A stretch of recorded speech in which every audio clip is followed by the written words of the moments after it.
Welcome, connoisseurs of fine common cardboard, to today's live stream. I'm so pleased to have you today to share a great conversation with my new friend Ross here, the winner of the Riches to Rags 2023 Summer cPDH Tournament in Philadelphia, run by Dallas Walker. Ross, how you doing today? It's good to see you, man. Oh, it's good to be here. Seems presumptuous to call it a great conversation. I'm hopeful. Oh, they always are. I've been incredibly lucky in my time streaming to engage with some incredible members of the community, and I was really excited to see you playing at the event with my favorite commander, probably, and even more excited to see the approach you took with it, which just continues to highlight what an incredibly dynamic format this is. So.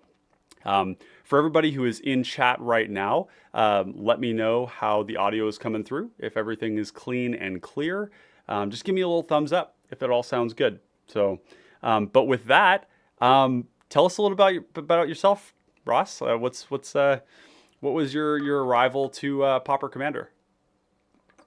Oh, good. Yeah. I won't tell you too much about myself because you have to keep the viewers entertained. They don't want to hear about that. So Pauper Commander is because I've been going to Queen Rook here in Philly, which is run by Dallas Walker. Mm-hmm. That is his last. Sorry, Dallas, if I forget your last name. I feel really bad. And he was like, "Hey, we're running this Pauper Commander tournament. Have you ever played Pauper Commander?" I was like, "Actually, no. This was before the previous Riches to Rags." And I was like, "But it sounds fun. I love commons. I used to play a lot of Pauper back in Magic Online." Okay. And I like playing Commander. I like playing combo. I love all the commons. I love it when commons are strong. I like commons much better than rare. Hey, that's based. I think chat will appreciate that. Some of the most exciting commons, some of the most exciting Magic cards are commons. I mean, really, like Brainstorm, Ponder, and Preordain have made massive waves on every format that they've ever touched. So. Yeah, I mean, this is my own personal axe to grind. When a common breaks a format, Treasure Cruise, it's because they made a mistake.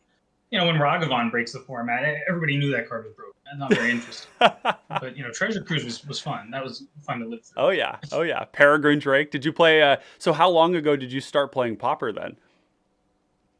So I didn't really start playing Pauper until sometime around 2013. I was in grad school and don't tell my advisor, but I had some spare time. And I just started playing Magic Online. Pauper was cheap. It was easy to get into. I had a lot of fun. I started brewing some really bad Grixis Delver decks that had no business playing 3 colors. Oof. And it was a lot of fun. I was playing Pauper Online from then until like 2018 or so. So you were Grixis for Snuff Out Bolt and then just like lots of shuffles with your Brainstorms and your Mag Angler, or what was the approach? You're giving me too much credit. I didn't know that Snuff Out was good. Oh, well, you weren't the only one. There was a brief period of time where Snuff Out was, like early on. There were a lot of you sort of when Sinkhole and Hymn to Turok were still legal, right? Where people would go like, dark ritualing into Thorn of the Black Rose as early as possible, and then like Sinkhole your land or Hymn to Turok you, and then your first threat, they would snuff it out because they had other things to do with their mana. And so the main thing was just to run out the initiative as soon as they possibly could. And but really outside of that, Snuff Out didn't see a ton of play. It was like sometimes like a sideboard answer to like a Kiln Fiend or like an inside out combo, right, with Tireless Tribe. But yeah, so what were you using then? Was it like Vendetta or Ghastly Demise? I was using Agony Warp and Oh yeah, Agony Warp was 2 mana. That was like Terminate for a while there. It was 2-for-1 occasionally. Yeah. -0, -0, -3, split them up. We don't need to talk about those decks, but that's so I've been playing since '94, but as a kid. And then I started playing again in grad school. We did a bunch of drafts. I worked with somebody who made us draft, and then Pauper Commander. And when Pauper Commander came around, I was like, well, I'm going to play blue because I'm always going to play blue.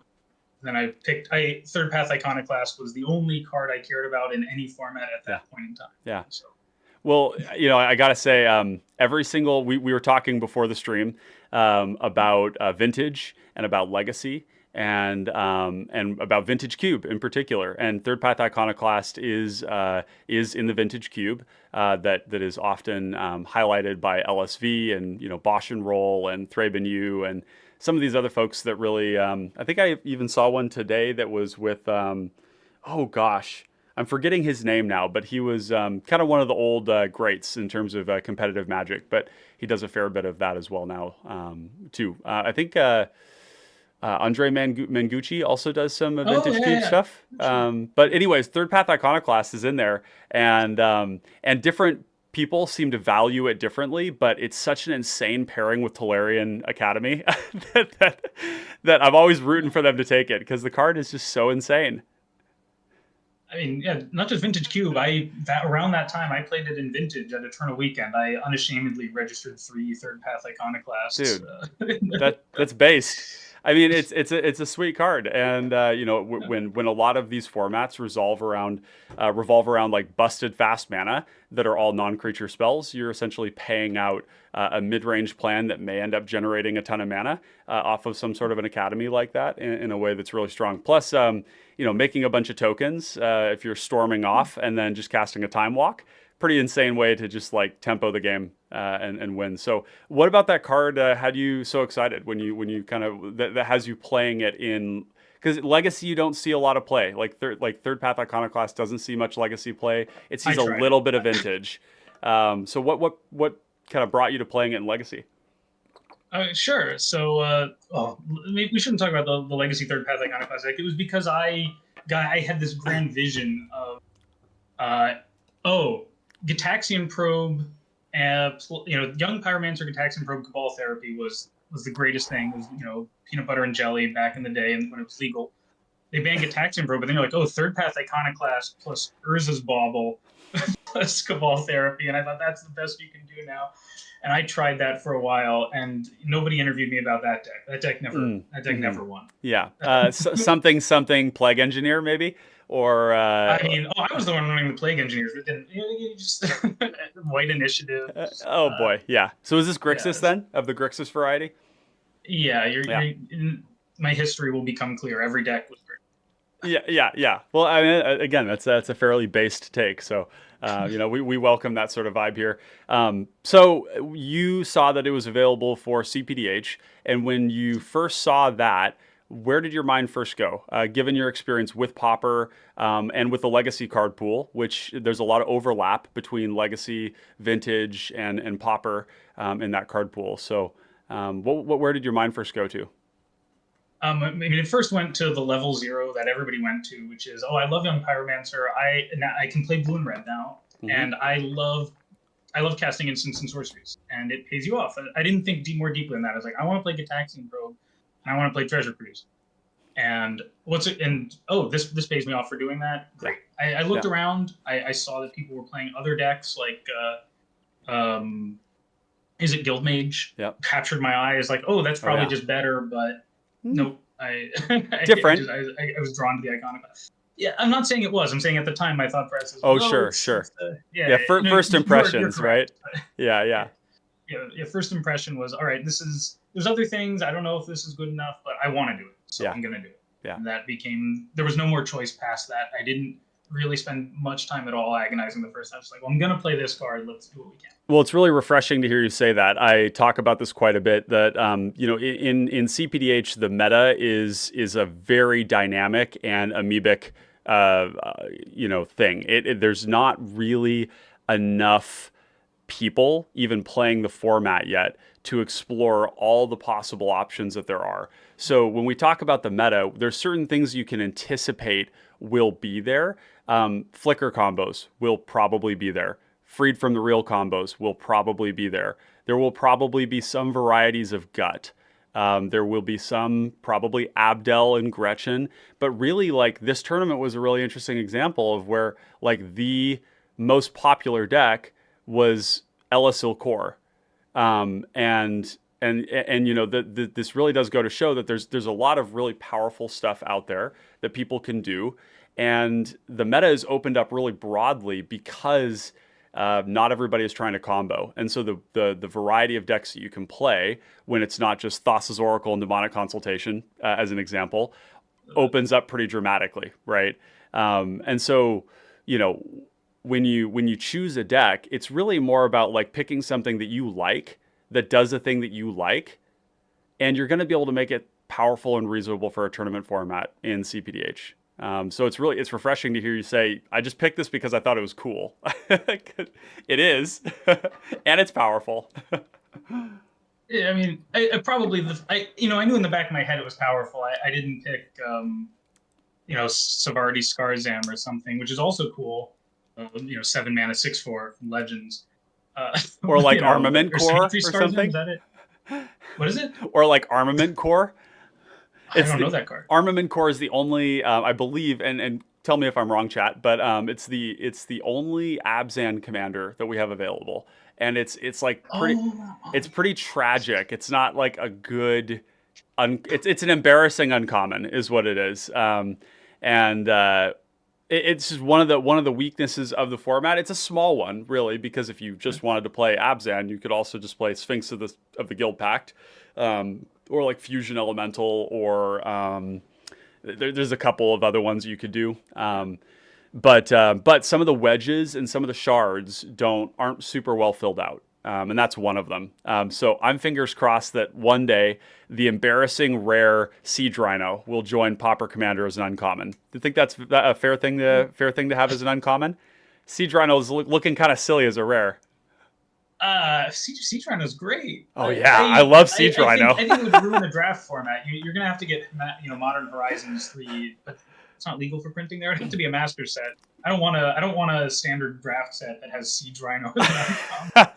I do, but actually, for me, it's not so much about limited. I just want it for Pauper Commander, because Siege Rhino would be amazing in Pauper Commander, and we'd get more Abzan stuff, which we need. So yeah. So what I want to hear a little bit more about too was I was in the booth, as in here, commentating on the event, but I didn't have any visual on it. All we had was the wonderful ASMR sound of people talking in the background and the sound of cards being shuffled. What was it like at the event? Oh, it was great. It's always a great time. If this is a chance to plug Richest RAGS in Philadelphia, it's a lot of fun. It's at Brauhaus Schmidt, so all of a sudden there's good food and beer, and everybody was there to have fun. Most of my opponents, with one notable exception, who had a good reason, were all very friendly. Yep. Everybody was there to have a good time, even if you were battling it out for some amount of monetary reward. There was just a lot of people sitting around playing Magic, having a good time. It was fun. You guys had video, right? I could see you looking at the board state. You weren't guessing. You would comment on cards that we played. Oh yeah, no, what we had was the board state, and I did have a little bit of inside information from Dallas, who was behind, like looking at cards and could see what people had in hand, in some cases.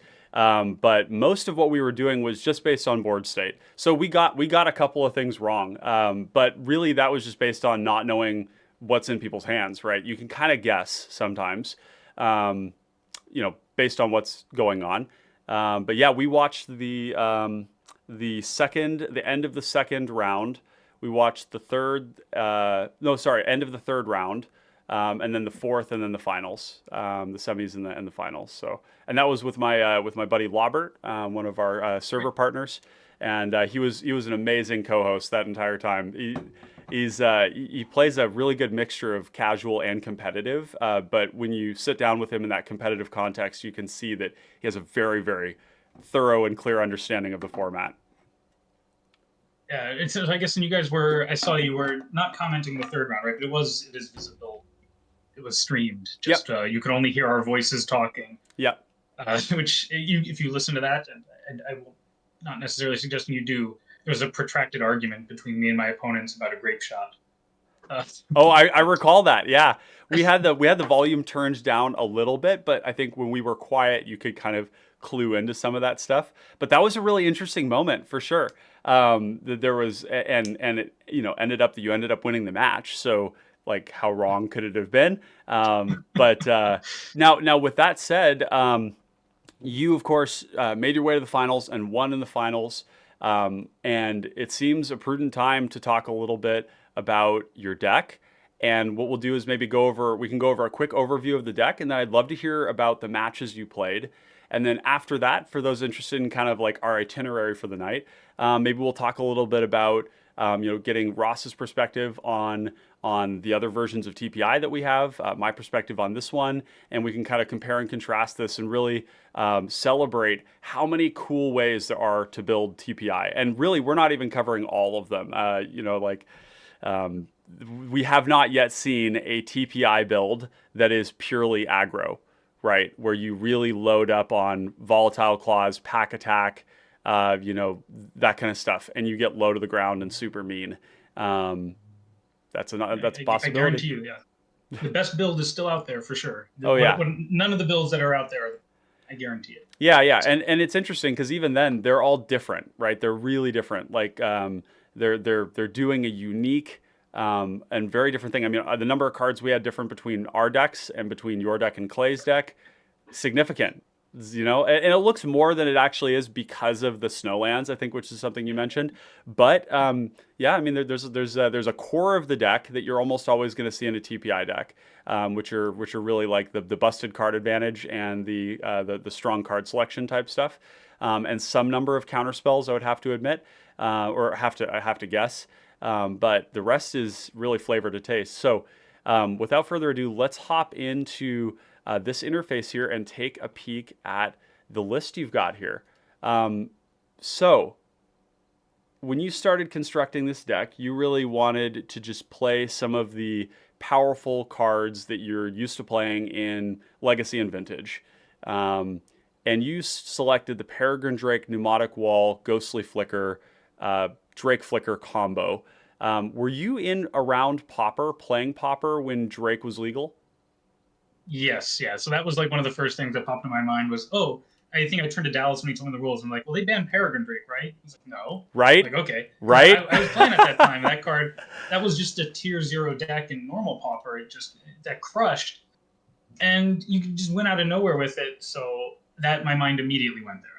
I knew Peregrine Drake, and I couldn't resist. Yeah. And it didn't take long before I remembered the card Ashnod's Altar.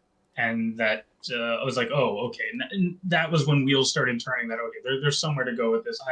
Ashnod's Altar is one of these junky-ish uncommons common back from Antiquities that, probably in its day saw, I'm not sure. Not much. No, I mean, it's a bizarre card in that, like, comparatively, it sees really not a lot of play compared to its more broken and abusable cousin, Cart Clan Ironworks, which saw a lot of play. I would have played that. Oh yeah, I'm sure you would have. You're a degenerate. You'd like the thing that they were doing in Modern with that. KCI combo was absolutely disgusting. I was playing Burn at the time, and there was just like actually nothing you could do. It was a horrendous matchup, no matter how way you cut it. No amount of destructive revelry will save you from KCI when they can, literally sack, like you would sack Mirror Retriever holding priority when you went to blow up their altar, and then you would sack your altar, your KCI to itself, and then target the KCI with the Mirror Retriever, and then use the mana that you got from the both of them to recast it, and then get your stuff back, and you just loop it. It was unbelievably gross. And so shocking that we haven't seen anything like that with Ashnod's Altar over the course of Magic. But really, it's not been part of much outside of maybe like cEDH. I'm not as well versed in cEDH, but does it see any play there? I'm not a cEDH expert. I have a Kess Storm deck, and it certainly does not run Ashnod's Altar. I'm sure somebody's playing it because it's powerful, but Phyrexian Altar is the one you normally see. Yeah, right. Yeah, but you chose Ashnod's Altar here, and quite frankly, that was one of the more exciting inclusions in your deck, as one of the cards that I have had basically, in the deck building process, you come across things that that are really attractive, but it's kind of the Ship of Theseus problem where you might explore a card. And then as the deck evolves and changes over time, especially with new sets, right? Because, when we look at other examples of TPI, which I'll just bring this one up briefly to illustrate it. Erebor Flamesmith, Kessig Flamebreather, Gutter Snipe, Ingenious Artillerist, Pendragon Strongbow, Unruly Catapult, and Witty Roastmaster are all new cards, right? And so the Ship of Theseus problem would say, well, the ship has sailed all the way around the ocean. You've replaced all the parts. Is it the same thing? And a lot of times it isn't. And so there are cards that you may have cut before that are actually a great fit for it. And that's really where Ashnod's Altar sits for me. So it was really cool seeing this here in your deck. And what was your original vision around that? Just like as a big mana rock, or? Yeah, so my original vision of it was when I saw it as an 8-year-old. I think I got a pack of Chronicles and I opened it. My original thought was, this card is terrible. I just spent why would you want to do this? Why would I sack it? Yeah. But having come to it now as an older person, I view it, and now my creatures are all expendable. Yep. I was like, oh, Third Path Iconoclast. I know this play pattern. This is, you cast a spell, you get the mana back. Yep. That's what this is. Every time I cast a spell, I get 2 mana. Well, once you see that, your thought is, I'm going to cast as many spells as I can, and that is actually I got to do that in round 3. Oh, you did? On camera, I was very happy. Wow. Where I got to have the trinity of Iconoclast, Energy Refractor, which was the missing piece for me. It took me a while to find that card, and Ashnod's Altar, and those effectively mean that all those 1-mana draw spells, if you're casting your Thought Cast, you're casting your Ponders, you're casting your Meeting of Minds, what have you, all of a sudden your draw spells are mana neutral and card advantage. And if you have other triggers, they're all gravy. And so my thought was, I'm going to draw my entire deck. And I would have. The only limiting factor is my opponents all left the game. Oh, what a shame. So, yeah. It's the iconic statement of, you can always concede the game at instant speed. When you start going off with that kind of card advantage. I mean, it's interesting because I haven't played it in a game with TPI. It's a glaring vulnerability in just my experience with the deck, even though I've played Murmuring Mystic and TPI hundreds of times at this point. But wow, what a strong card. I mean, when I started going through the ways you could use this, there's like the innocuous stuff where you're just like, get 2 mana by sacking a creature and then cast your Distant Melody for 1 or for 2. That's right? innocuous? I mean, to me, it's sort of there's these uses that aren't combo related, is I guess what I mean to say. That's a better way to say it. That they're basically enabling just cheaper casting of things with the creatures you have in play. But there's other things too that are like not niche at all. Having an Ashnod's Altar in play means you will never ever, if you don't want it, be Echoing Truthed or Echoing Decayed, because you can just literally sacrifice the target on the stack. And deny your opponent, killing your whole board. It also can deny lifelink triggers by blocking and then sacrificing it to deny lifelink. And then the other part of it too is paying for the mana cost on some of the counter spells that have like a cost reduction element to them. So like Foil would be an option. Disruption Protocol, not having to tap a creature, if you need the blockers. Ice Out, things like that. So it's a fascinating card, and I'm really struggling to find room for it in my deck. Maybe you can help me. I mean, the thing about Ashnod's Altar is I think you push it out because you're in a different direction. Yep. You mentioned blocking with it, and I've never blocked a game in my life where there's an Ashnod's Altar in play. If that Ashnod's Altar in play and I don't win that turn, I think my opponents are all going to kill me. Interesting. Because, I just haven't passed the turn with an Ashnod's Altar in play. That's how I view the card. Wow. Yeah. Interesting. So maybe there's a perspective there around like, what do you do? What is Ashnod doing when it's used in a fair context, and does it warrant the slot? And that's, I guess, what I've been thinking about. And it kind of seems like a yes. Like, I very much like the idea of being able to sack a few tokens to cast a Rolling Thunder. That's really good. I mean, I often will end games with like 12 tokens in play, and if I just top deck a Rolling Thunder, that's 24 colorless mana. Yeah, That's that sounds enough to great. kill 3 players. Like at that, that stage in the game, if you've been pinging them and hitting them and things. So, yeah, I don't something about it. It's like a second copy of makeshift munitions in a certain way, right? Because makeshift munitions allows you to convert your resource into damage or into pressure. And if you have a bunch of resources and a bunch of tokens at the end of the game, you can just yeet your board at the table. It's just Yeah, and I think in your version of the deck, like the makeshift munition seems amazing, right? Like oh, it honestly, like people who know me, or I was talking to about this deck, makeshift munitions. I was agonizing over, do I put it in? Because amazing, right? And I think, yeah, in my deck, altar makes a lot more sense than it makes in your deck. And munitions makes a ton more sense in your deck, and is just amazing. yeah. I'm sure you've done crazy things with it. Yeah, makeshift munitions is quite broken. When you resolve a makeshift munitions and your opponents are trying to combo, they kind of can't do it unless you tap out. And so the beauty of it is that in a lot you buy yourself a lot of table equity by having a card like that when it's oppressing something that people don't want to deal with. And so, people will even be like reticent to make me tap out by interacting with my stuff or by killing my board because they're like, oh, every single one of those 1/1s is there to oppress the untappers or to kill the scouts from Tatiova, kill the untappers from Gretchen, to kill like the Archaeomancers and Abdel, there's so many uses where, because makeshift munitions isn't as good when your opponent's stuff is big, but combo creatures are really never big. They tend to be small. And so that's where makeshift munitions comes in handy. There's a whole bunch of other uses to it. I mean, like even like holding a single mana up is enough to interrupt like a first day of class combo by just like pinging their putrid goblin for 1 when it's got there's a bunch of stuff you can do there too. The first sacrifice of it is how you do that because they'll usually try to hold priority and do stuff like that. So yeah, I mean it's a great card there, but I need to find room for Ashnod's Altar. But then if I do that, then I also have to find room for Rolling Thunder, and I just don't know if Rolling Thunder. How did that card perform for you in the tournament?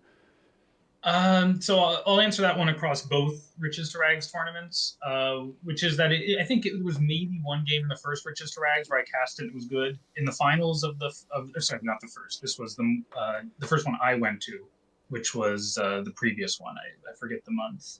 Was that in April? Mm-hmm, that's right. And yeah, and then in the finals I cast it for like 25 and it got oh wow. Sad. Okay. It was a desperation play. I was getting crushed. It's the make them have it because there's nothing else to do kind of a thing. Yeah. Yeah, and he was patiently sitting there with a counterspell in hand, watching me agonize over how to divide it. He knew, but yeah. Yeah. But my experience with Rolling Thunder was actually not great. It didn't do anything. I didn't draw it in any critical moments. It's very expensive. It's very mana hungry. It's a finisher. I'm not sure it's a necessary finisher if I were to build this deck again. Yeah. It seems really good, but I'm on the fence. Yeah. It seems like a card that I'd be really upset to have in my opening hand. And while I think that that's okay to play cards that we don't want in our opening hand, because most cards aren't in our opening hand, this card does seem like something that even in the mid game would expose you to a lot of it would expose a lot of vulnerability, right? If you're using this to kill 2 or 3, 2 things maybe, it's going to be really mana intensive, and we won't be able to hold up any interaction afterwards. And TPI doesn't really like to drop its guard. It's something that I've learned playing the deck is that I generally want to be like playing draw go and not tapping a ton of my mana every turn. There are some times in the early game when I'll pop like an early distant melody because it's going to draw me like 3 cards or something, and I need to just get some velocity going. But after like turn 5, I'm not really tapping out much at all, unless it's like very crucial. So a card like this, we're saying kind of like turn 7 onward is where this is okay, and that's probably not good enough, huh? Probably not, unfortunately. Yeah, my thought was that it's flexible. It can be a 4 mana kill something if you need it to be, but that's pretty bad. It is a mana dump if you go infinite with your mana. Yep. But it turns out that if you have infinite mana, you can win so many different ways. This way or that. And if you just have 40 mana, probably you're going to win some other way. Yep. Like it just never felt right. But my sample size is small, so I'll reserve total judgment. But it didn't do much for me in this recent tournament. I think my assessment is similar. It had me intrigued, especially because the Rolling Thunder Ashnod's Altar combination is quite potent. But that's a thought, yeah. Yeah, but it's more a thought. But it's really like that's two cards, and I don't tend to build my decks in that way where we're like relying on two things coming together for them to individually be good. Whereas like Ghostly Flicker is just a protection spell. It is a way to reuse an ETB. There are value loops where if you just have one of your many Archaeomancers in play and you're able to flicker them, then that can be a nice way to protect your assets. So. Another card that I saw in here that I was really interested in talking to you about is Cleansing Wildfire. And this is a brilliant inclusion. Did you dunk on any Gretchen players with this card? No, I played against exactly one Gretchen player, so you caught me. Yes, this was a shot at Gretchen. I lost to Gretchen in the finals of the previous one, and I was like, well, now I know. Not going to happen this time.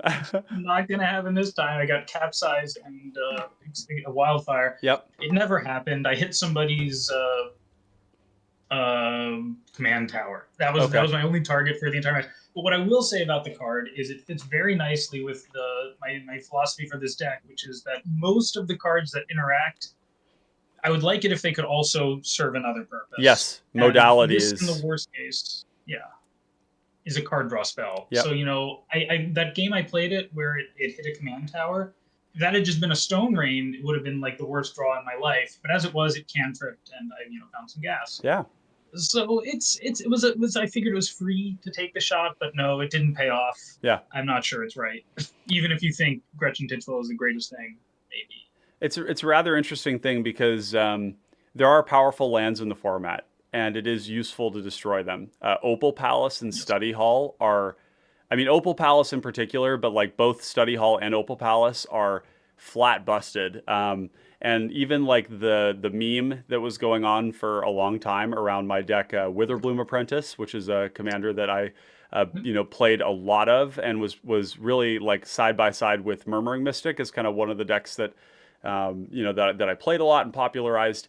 In that deck, the common theme was that Opal Palace would turn Witherbloom Apprentice into an 8/8, and I would resolve it enough times that there wasn't removal anymore, and people would have a hard time killing me, and then I'd put a Whisper Silk Cloak on it, and I'd kill people in 2 shots.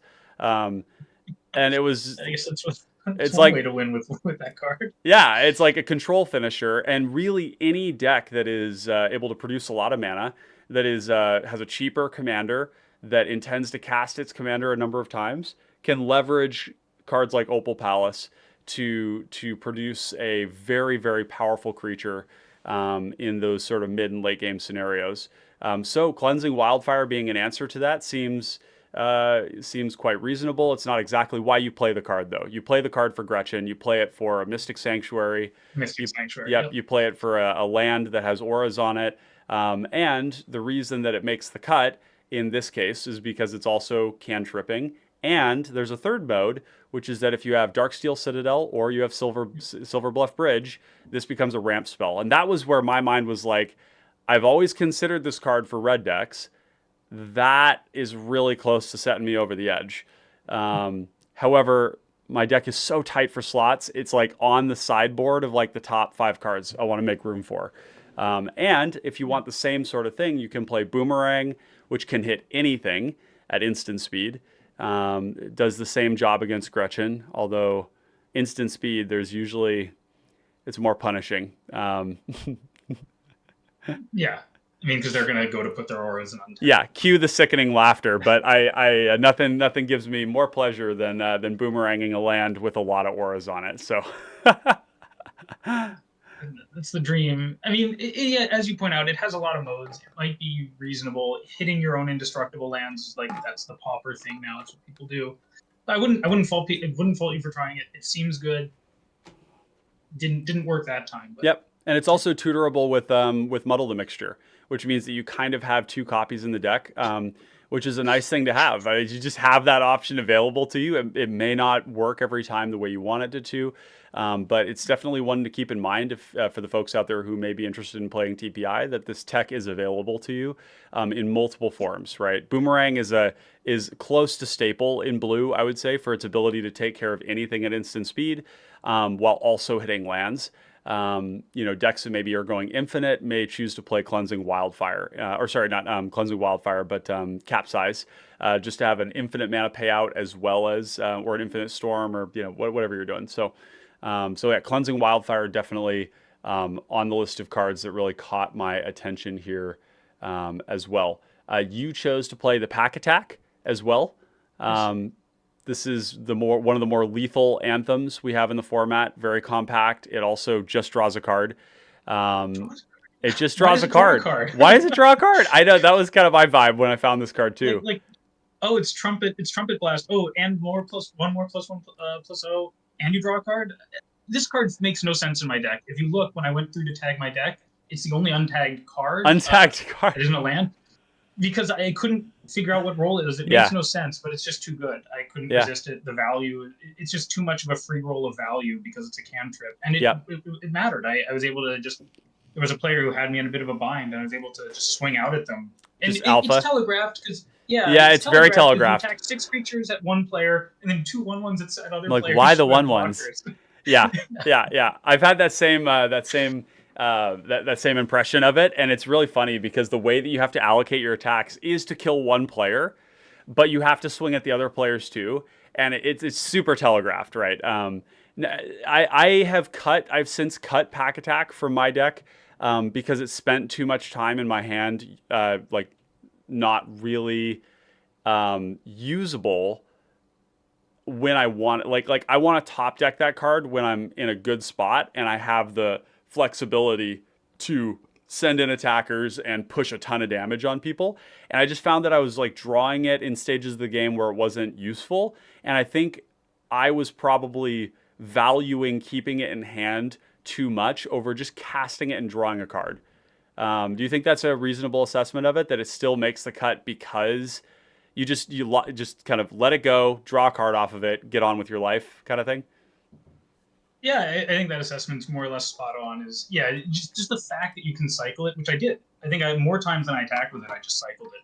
I think in the course of that 5-round tournament, twice I just cycled it. Once I used it for a big alpha strike.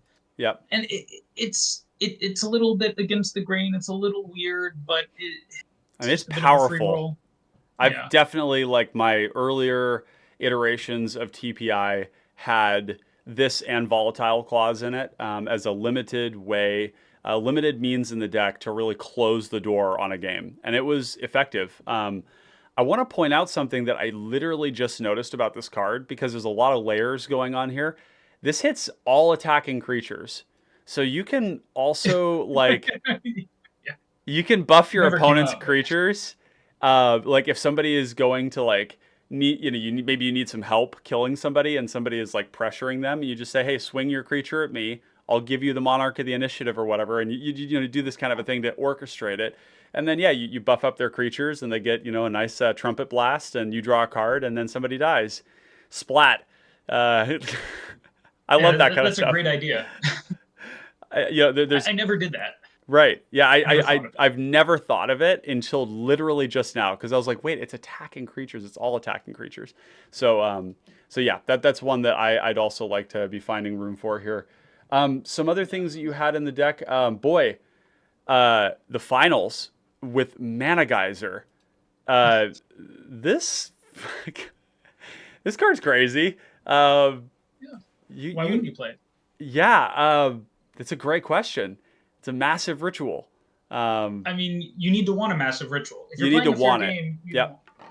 But my belief, which I have a very strong belief, that if you're playing against 3 players, you should win all at once. I just never. It seems so hard to beat 3 players if you have to beat them one at a time. Because then even if you kill one, the other 2 will say this guy's annoying.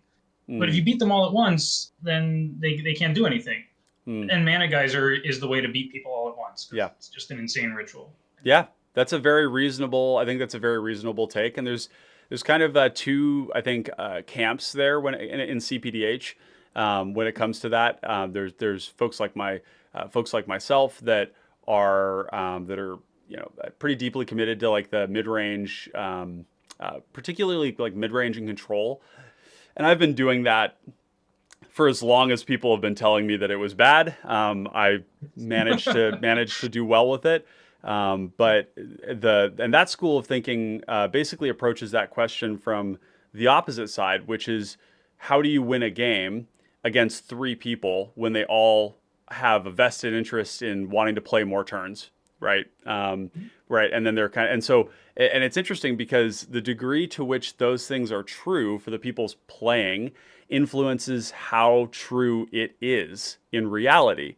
Because if people believe what you're saying, right, which is that if I'm playing against three players, I just want to end the game all at once, because you don't want to give any more opportunity for them to interact with you over the course of the game. Then more people play that thing, and combo gets better when people do that thing. That's the very interesting thing, because when more people are playing combo in cPDH, combo gets better. And when less people are playing combo, then it's like there's one combo player at the table and everybody's just like, yeah, like try it. I've got like Bolt and Galvanic Blast in hand and like a counter spell, and so it's really interesting dynamic when it comes to these cards. Yeah, I agree. Like it's really hard if there's three combo players sitting there and you're one aggro player. You just have to know that. Oh no, you just have to hope the combo players fight each other to death. Yeah. But if there's three aggro players and a combo player, they all know to kill the combo. Yeah. And then they can enjoy dividing the spoils among themselves. I wouldn't know. I've never been in that seat. But yeah, it's sort of a community dynamic, which part of Third Path, part of the reason I ran Third Path instead of something like I told you I considered Melik very strongly, is that I think Third Path is a really good way to play not a sneaky combo player, because there's a little bit of interference that decent individuals like yourself are running, where people see TPI and they think, oh, he's a policeman, he's helping me, but I'm not.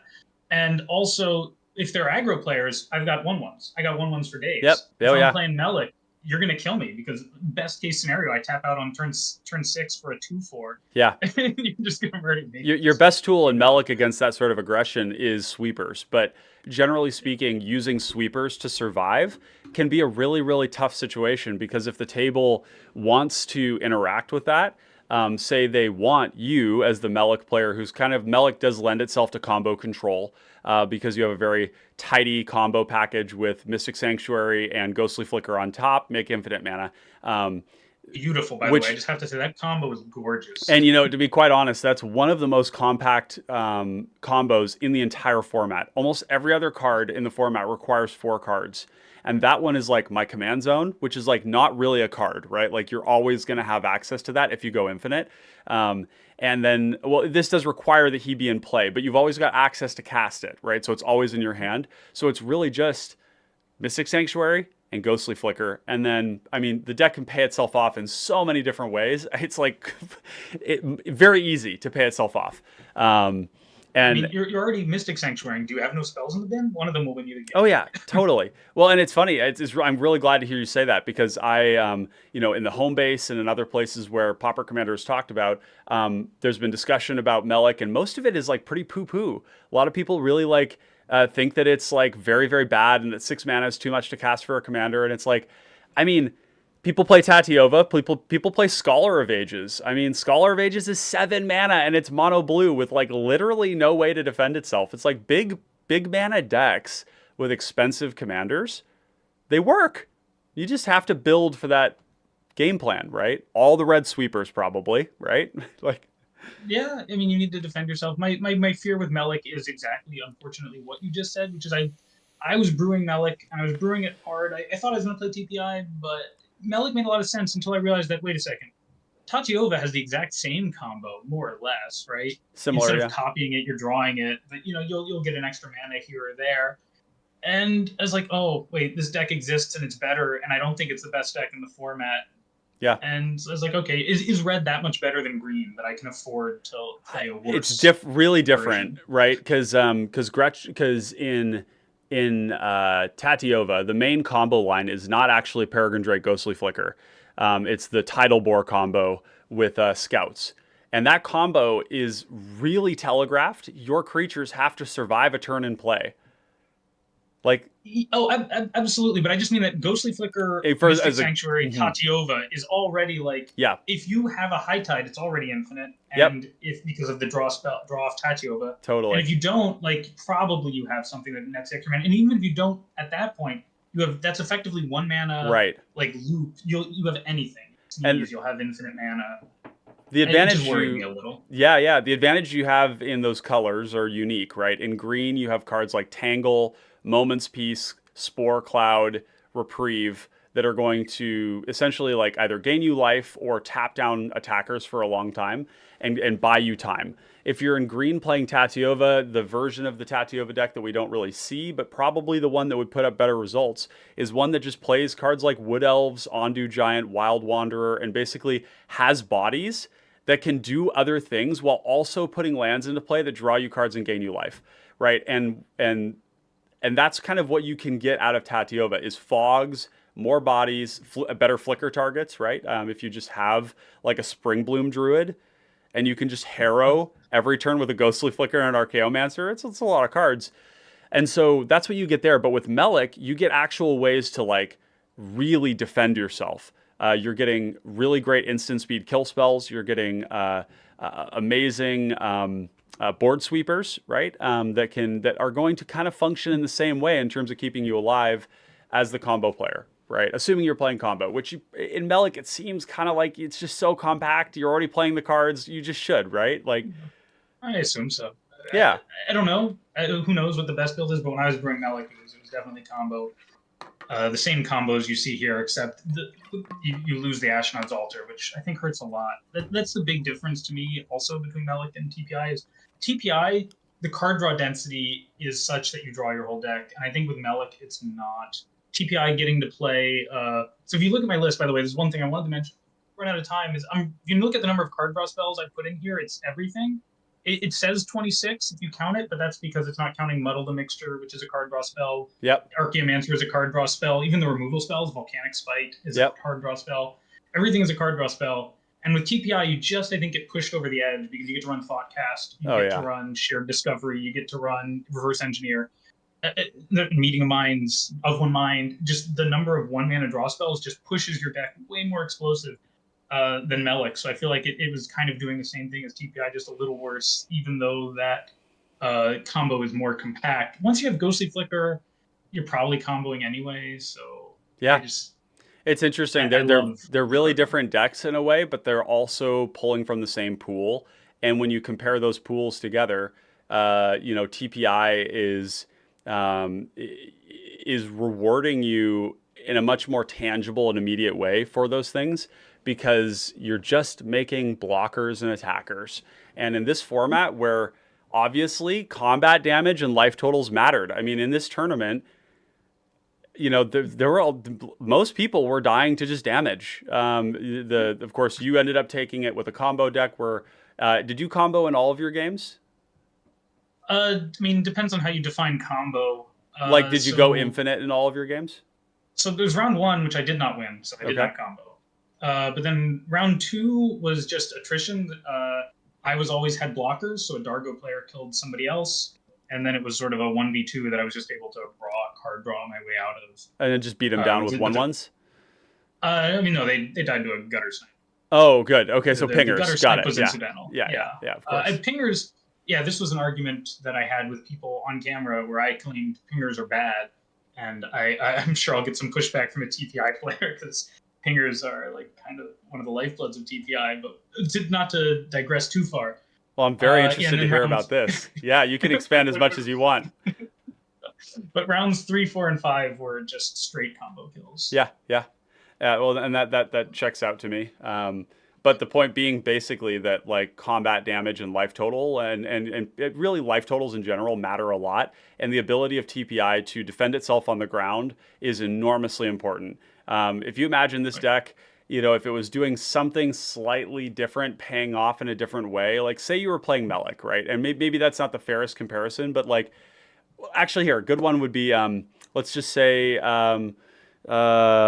is a guild mage. Okay, doesn't have a lot of bodies in the deck. Really wants to be on instants and sorceries. There are versions of it where you can just cast Hordling Outbursts and copy them and like make bodies in a similar way. But and that's actually what I would recommend for people to play in those, because you need blockers. You just cannot be a deck that doesn't have blockers. It's just, it doesn't end very well for like, we have examples of that would be like Leyweaver, Loreweaver used to be top of the meta, phenomenal commander pair. And then people started, like, the meta evolved. It became very creature dense. It became very much more aggressive. The initiative entered the format. Gut entered the format. TPI entered the format. And it's just, suddenly it's like this deck can't handle just being poked at every turn or punched every turn. You know, it might be poked at by the TPI, but gut punches. these are haymakers, you know? So TPI being able to make all these bodies is huge. It's just, yeah. If the 1/1s couldn't block, the deck might be bad. I mean, it wouldn't be good. I would say. Yeah. I mean, I would still, if they didn't block, we would be looking at Murmuring Mystic and saying, I think this is where we want to be. Well, you would, because you don't want to play Mana Geyser, but yeah, I would be stuck just playing a bad deck. Yeah, or maybe you'd be, or if they didn't block, it might be that TPI would be reserved for aggro, right? You would have to lean into aggro or something else, because in Is It, like, you don't have ways to gain life, you don't have ways to stop combat other than like downsize, which is it's a card that's kind of like, fluttering around the edges of mine. It's more of a concession to really like bad target priority than anything else. So just a bit tough there, but.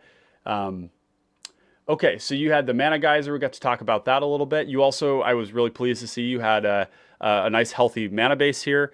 A lot of folks, when they come into cPDH, if they have experience with other formats, they tend to skimp on lands, and you didn't. Your balance of islands and mountains here was about the same. You weren't afraid to play tap lands. And the only thing go ahead. No, I was just saying turn 1. You've got a turn 1, so it's okay. Yeah, there you go.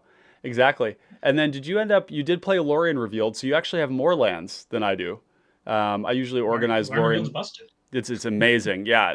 These cycling cards were not evaluated with any fanfare for a long time until they started to become available. And it's shocking, because I was there like day one being like, these cards are going to be in every single format that they're legal in. They're so good. They're just Ash Barons, right. But better. I missed them. I missed it totally. I played it in my pre-release. I played Lorien Revealed. I looked at this card does everything I want to do in a pre-release, and then I promptly forgot about it. Yep. And then I heard on the MTG Goldfish podcast, Richard was talking about how like the best card in Lord of the Rings was Lorien Revealed. I was like, what is he talking about? I heard him say it. I'm like, oh yeah. Sorry. Yep. Lorien Revealed followed closely after by Troll of Khazad-dûm. I think Troll is probably even a little bit better, because Lorien Revealed, while it is, in the decks that want to play it, the play pattern that I see is that they often have to tap completely out to play it, whereas Troll is like turn 1, Dark Ritual, cycle it, grief you, and then reanimate it, and it's just like, you're using it right away. And also, they're both blue-black being relevant, because finding Underground Sea is really important. Also for like blue-black Death Shadow decks, being able to just find Watery Grave, strong. So these cards are nuts. And frankly, the thing that I've moved over to is that every deck that I play, I cut 2 basics for Lorien Reveal for any of the cyclers. I don't even care if it's the white one. Even the white one, it's like, I'd rather top deck that than Ash Barons. Like, I don't know about the white one. The white one, it's bad. It's real bad. There are certain decks though, like it's a creature. It has flying. It does give first strike as part of the anthem. White tends to go kind of wide, and so there is relevance to that. So in the decks where you look at it and you're like, oh, this is like the worst of the cyclers, it's also frequently the best for that deck, which is kind of weird. So like out of context, it sucks. It's terrible. It's a 6 mana 3/3 flying that like anthems your table. But if you're playing like Shadowfax, for example, You can cheat it into play. You can reanimate it. It finds idyllic Grange, which can put a counter on something, which is often useful in the decks, in white decks.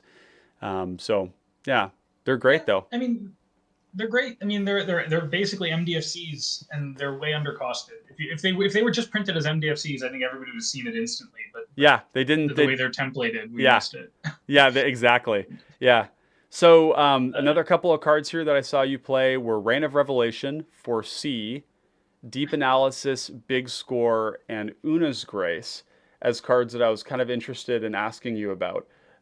These are cards that tend to see play in cPDH in big blue decks, generally speaking, because most of them are instant speed. So they're allowing us to play draw, go, and then draw cards at our end step. They also have a higher volume, right? You're seeing a lot more cards with these.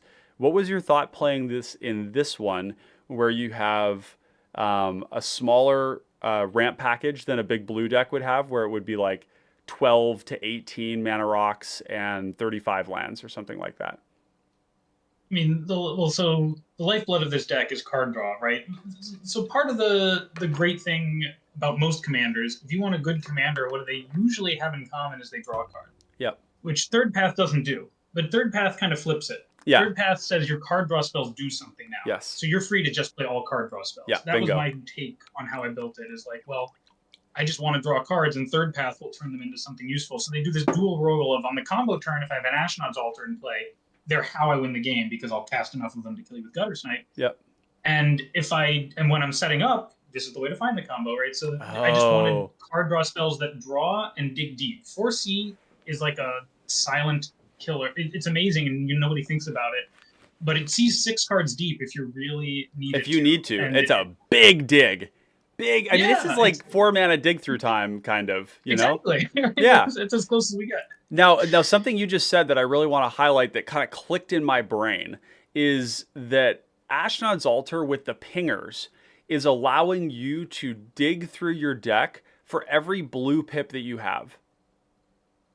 And when you're digging through your deck, you're using the mana off of the Ashnod's Altar that was generated by the TPI. Basically, the TPI becomes a mana generation tool that is basically, like, in many cases, going to put you ahead on mana.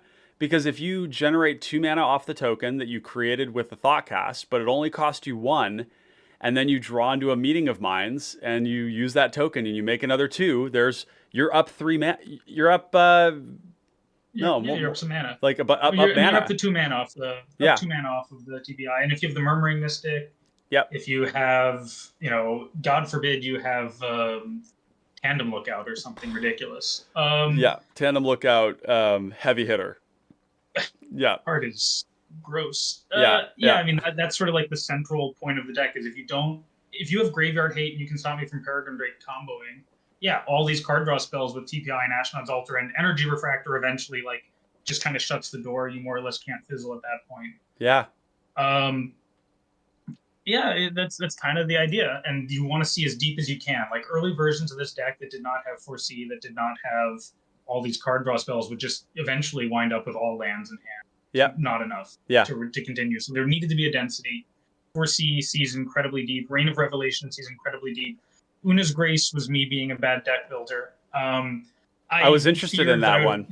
Yeah, I mean, it's not a bad choice, because you're not wrong that, like, when you draw the volume of cards you draw in this deck with a card like Distant Melody, you inevitably get a lot of lands in the mix.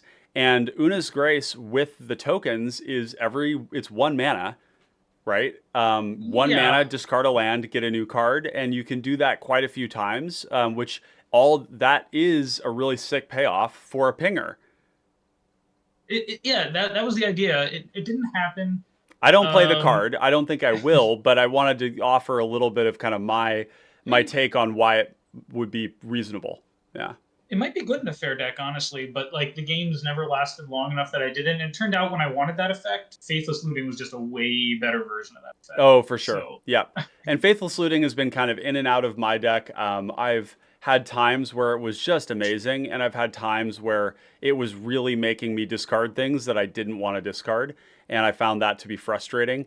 Whereas like all I want to do is like make my land drops, and I'm having to like choose between discarding mana when I want to develop and discarding interaction, which I want to hold up. And so it's been kind of an interesting card. It sits in that like uncanny valley of like this card is busted when I start to run out of gas. If I start to run out of gas and I start to top deck lands, this is like the best top deck in the world. You just cast it, you pitch the lands, you draw 2 relevant spells, and if it's still going bad, you flash it back and you do it again, and you get 2 bodies out of it, right? What I hate to see is when this is in my opening hand, because I don't have almost any graveyard synergies in the deck, right? I just have, you know, I don't play the deep analysis. I don't play the Una's Grace. I don't have, what are some other examples of things that might, well, you've got the Treasure Cruise, which you can feed. Treasure Cruise, yeah. Yep. Archaeomancer. I mean, the trick is that, I mean, discarding doesn't hurt me that much because every card in the deck draws a card. If I was going back and I did a rewatch of like round 3 from the tournament because it was streamed without the stream, and what I realized was that my opponent cast a Siphon Mind, and I was like, oh, this actually helped me. Yeah. Because everybody at the table had 1 card in hand. I had 7. So all my cards just drew more cards, right? So you discard my opponent's cards. I don't care about discarding when I have 7 cards in hand. I care about discarding when I have 3 cards in hand. Like I have Faithless Looting. Oh, you know, I don't know. Yeah. Is it good? Is it bad? But if your hand's always stocked, Faithless Looting is amazing. Yeah, so. It is. It is. Some other cards that you had here too, kind of as is common, are Gataxian Probe and Deep Analysis. And I've been kind of loud and on record about these cards as being ones that that are so costly on life that they're difficult for me to play because I so often die to damage that they hurt. But clearly, I mean, the ability to like get probe on your 3rd turn, for example, and immediately make the 1/1 when you don't have any other cheap plays to turn on something like, you know, an of one mind. It's unbelievably good. I don't value the looking at the hand very highly. It's kind of just like a free draw card, cast a spell trigger. But yeah, did you run into any problems with these cards? Obviously, you won most of your games, so you know wouldn't have been a huge problem. But I've played other times where I didn't win. Gataxian Probe, I've never been sad in my life to see. I don't think. That card. You've got a soft spot, you know, for this card. Whoever designed it fucked up real bad, but like, I mean, like peak but free. You know, the funny thing about it is when I talk about probe in a 60 card deck where you're unrestricted on the playing the 4 copies has a significant impact on the number of cards you actually have in your deck, right? You're suddenly playing a 56 card deck. Street Wraith is the same way, right? And that has a really high impact. In cPDH, we're playing Singleton, and so a card like this has a really negligible impact on the size of our deck. But people still seem to be really find a lot of appeal in the card. Why did it make the cut for your deck in this particular context? I mean, I don't think I would have played a deck where Gataxian Probe wasn't good. Oh, that's the baseline. The deck has to be able to. I just not unfair. I mean, you love the card. I do love the card. I mean, well, what do you mean love the card? I like playing with the card. They should never have printed this card. Okay. Good clarification. It was a bad card to print, but you enjoy playing with it. I mean, all the cards in you know these Eternal formats are broken mistakes, right? Yeah, but they really are. Probe, it makes a 1/1. It makes mana if you have Astronaut's Altar in play. It pings them for damage. Okay. If you have a damage pinger out, it fills the graveyard. Yeah. Like worst case scenario, your Archaeomancer can now draw a card for free. Looking at their hand didn't really matter. It's a 3-player game, but it did help. There were games where I was like, oh, does my opponent have interaction? Let me check. And I was going to go for it anyway, but it's nice. Yeah. Some peace of mind, but realistically, it is in my mind, it's pay 2 life, draw a card, get all your spell triggers. Yeah. And I just think that's good enough. If you want spell triggers, if I can pay 0 mana. Yeah. You can pay 1 really for happy. it. Or, I mean, there is the option to pay 1, which is something I oftentimes, I think, kind of forget. It's like, but when I'm paying 1 for it, it's generally not Well, let me read the card again. Are you yeah. sure? I can't see Are it you on wait? there. But... Where's the blue mana in this? It's like yeah. there's a blue color, but like, so you know, I think what I'm realizing here is that your valuation and your approach to this has a lot to do with Ashnod's Altar.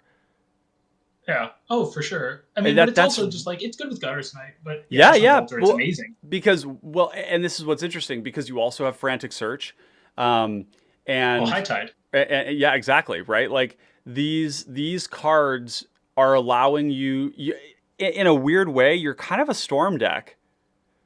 Like Not a weird way. in a very real way, like you Yeah. are, and this is, I will say it's weird because in cPDH, storm is not a very common payoff. It's not something you see people play. Grape Shot sees almost zero play in terms of cPDH. Temporal Fissure, almost zero play. The only deck that really plays Storm, the only two, is like Witherbloom Apprentice, and it doesn't use it for infinite kills. And the other one is the Grixis Commander Cormella Glamour Thief, which uses Grape Shot. That's one way you could build it. There's other ways you can build it that I think are much better than that, but that's kind of where we see it see play. And so that's why it's weird to me, is because I'm somebody who's like steeped in the format, who spends a lot of time thinking about it and exclusively making content on it. We don't see storm decks. They're not really a thing. Your deck is doing a storm thing because in your deck, Gitaxian Probe is, I drew into all these cards. I've got Gitaxian Probe. It's going to make me 2 mana. It's like a ritual. Yeah, it's great. And that's really strong. I totally see exactly where you're coming from. Frantic Search, another good example, right? This is a massive ritual. This is like +5 mana, right? Like, it's crazy. Yeah, if you've got High Tide going, I mean, High Tide is like Ashnod's Altar and High Tide, I think, are the cards that this deck just wouldn't exist without. They make too much mana, just realistically speaking, and I can't pass them up. Yeah. So. Yeah. Well, and this is a great example to people yet again of the fact that, like, not only does this format just need continued exploration for reasons like this, where you've got a person like me who's a pretty conservative Magic player. I just want my like 3% annual ROI on my mid-range deck. I'm like, you know, Reed Duke, you know, embodied in this format, but with no Pro Tour wins. Like, because I really enjoy that grindy gameplay where I'm going to overwhelm my opponents with card advantage and resource advantage. But there's a lot that I have to learn from this too about other ways that you could approach this. And it seems to me that there even could be a build of this that really focuses on the pingers and does the exact same thing, right? Like where instead of you having a Ghostly Flicker Peregrine Drake combo, because really Ghostly Flicker doesn't work with the commander that well. It doesn't do anything with the commander that generates card advantage, right? No. Like Crackling Drake, when you see a Crackling Drake with a Drake combo in it, you're like, oh, there's an infinite draw in the command zone, right? And that's quite good. But in this case, it's like a combo that's slotted in that is then aided and enabled by the presence of Ashnod's Altar combined with the tokens and finding that there. But I could totally see you chaining off and dealing like 15 damage to the table off of just Ashnod's Altar and 2 pingers or something, right? Like, yeah. Or even, I mean, that's part of the very, yeah. Yeah. Yeah. If you could go some other build, I imagine that's like playing Ophidian Eye, and is there a third version of that effect? I feel like there is. I just can't remember. There's only 2. Yeah, Ophidian Eye and Tandem Lookout. For those of you watching here, I used to play them. I used to have both of these, and what I found was that it led to my pingers just dying, and it was very mana intensive. So I had to like have a ton of mana up to do it. I had to have 3 mana for the Ophidian Eye. I had to have 2 mana for a counter spell, and then I had to have spells to cast after it that would essentially pay off the triggers. And in that sequence, it couldn't die, and if it did, it was like a big 2-for-1 on my stuff. So I ended up cutting it and just saying like Distant Melody, Reverse Engineer, Lorien Revealed, Thoughtcast, Treasure Cruise, Of One Mind, you know, slide all that stuff was just good enough in mine. But there's some world where some mirror evil image of you, instead of saying, oh, I don't have the mana, let me cut it, just put in High Tide and Ashnod's Altar instead. So you're not Yeah, build the mana. totally. Yeah, exactly. And like Mana Geyser, right? Yeah, Like or Geyser, absolutely. there could be a world where, yeah, like I cut like 3 removal spells and 3 counter spells, and we just go deeper on some draw. You put in Ashnod's Altar. Good. Good. He says yes. Yes, you see the Emperor is like morphed into Ross's face here. Yes, good. Yeah. Or I don't know if you all have seen, but with no power. Yeah. Well, Just evil. I think one of my favorite gifs of all time is the raccoon with the human hands doing this, and it's like good, and it's just like emblematic of like any like dirty combo player and all the thoughts that run through their heads. We have a comment in chat here, Lobert, saying, "Whoa, Ashnod's Altar plus Ghostly Flickering, targeting a land plus TPI equals infinite pings." Yeah, oh sure. There's a million things. There's a lot of weird combos that just appear once you're running good, powerful cards. Right? If all your cards are good, they're going to do something. Like Archaeomancer High Tide Snap is already Infinite Storm, just sitting around. Yep. As a fun note.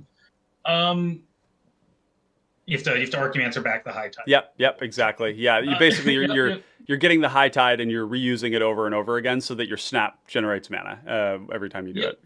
Yep. Yeah. So Lobert is correct. Yeah. There's other ways you can peel it. Ghostly Flicker's really strong, and it'll just do things. Yeah, that's right. So what kind of cards would you be cutting from your list if you were to take this to another tournament? Let's make a duplicate of this here, and we'll just do it live, because there's a couple that you pointed out that were kind of or actually here we need to go back, and I need to duplicate this with card tags. I mean, I got really lucky, so it's hard to cut things when you get lucky. You learn a lot when you lose. When you win, it feels great. You didn't always learn much. So I don't have the greatest of lessons. Clip that, folks. That's based. I mean, cards I would cut. Sure, I can give you some. I would probably. So the Rolling Thunder we talked about. We have Rolling Thunder, Una's Grace. Would probably go. I'm not sure about this big score. I think I have enough card draw. Yeah. And when that card gets countered, there was some player who there was one player who did counter it, and it felt like I just got crushed. And there was another player who thought about countering it and he didn't, and I'm grateful. Yeah. So let's look at Electric Revelation. Is there any reason you wouldn't play this instead? This is a card. I see the picture. I'm like, oh, I know that card. So 3 mana instant speed, Tormenting Voice with flashback for 4. Okay. It doesn't make treasure, and the treasure is important. Yeah, it doesn't make treasure. Yep. I could see it. I'm not sure. That's an interesting card. I think you're right about big score, though. I don't know that for 4 mana this does enough. Like for 4 mana, we have a whole bunch of other spells that are, and it isn't technically 4 mana. You get the mana back, but you do have to spend 4 mana to get it, right? You gotta spend mana to make mana. Yep, that's right. It's for Ashnod's Altar. Let's be realistic. Yeah. It's meant to optimize the Ashnod's Altar turns because you need to filter into colored mana if you don't have Energy Refractor, and this does it. Having said that, it's probably not good enough. Yeah, let's cut it out. Let's be ruthless here. Grape Shot, this card? No. Yeah. No, keep that in there. That card's great. Oh, get this shit out. No, the thing about Grape Shot is not only is it like, oh, I have, I made Infinite Storm and I can muddle the mixture for it. You sound like my friend Keith who told me to cut it. And, maybe you're right, maybe you're wrong, but there's games I had where I on camera in round 3, I played it badly because I forgot to cast. Yeah, that was a rather iconic storm count. Yep, that was a pretty iconic. There was some consternation over the number of the storm count. Yeah, that was bad. I forgot to snap first. I was tired. It was a long day. I was at a beer hall. I didn't have any beer, but oh, what a shame. But what a shame. Yeah, if I'm gonna play that badly, I might as well have a beer. But the snap, the Grape Shot is like, oh, right. Sometimes you just cast 4 spells naturally and then have a Grape Shot. If you have a Gataxian Probe and a Meeting of Minds, you just Grape Shot as deal 4 damage for 2 mana. I think it's just good enough. So I like Grape Shot. I wouldn't cut it. You can cut it from your version. Oh no. This is just purely to explore kind of what you would take out and what you wouldn't. One of the rationales I would cut Grape Shot is that you can just play pingers, and the pingers are just persistent sources of mid-range pressure that also act as your combo outlet that don't cost mana on the turn that you combo. So if you go Ghostly Flicker, Peregrine Drake, and one of the things I really liked about your list is that you don't need any sort of like stream of thought. You don't need capsize. You don't need any of that shit. You could just literally play pingers. And when you go Ghostly Flicker Peregrine Drake, you just cast infinite spells. And you don't need a storm payoff. You don't need a card that needs other cards. So like Grape Shot needs other cards to work. And if you don't have cards in hand, or if you don't have anything going on, or if you aren't able to generate enough storm, it doesn't often do anything other than just maybe like kill some things, right? And so the thought here would be that if you had the pingers, that the pingers would be progressing your board state. They would be progressing your game plan. Whereas Grape Shot would sit in hand for some amount of time. That's just the thought that I had with Grape Shot. It doesn't kill, these pingers don't kill creatures, but they do kill players.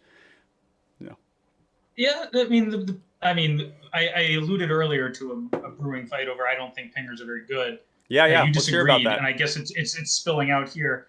But yeah, this is good. Grape Shot. The great thing about Grape Shot is it's in your hand. So if Grape Shot were played facing the other players, it sat in your hand but facing them, then they'd probably kill you because they're like, he has a Grape Shot, nothing good can come of it, whether it's good or bad. Pingers are kind of like that in my mind. Interesting. They sit there on the table, and if I'm the other player, most of the time it's not worth a spell, and so the pingers are probably good.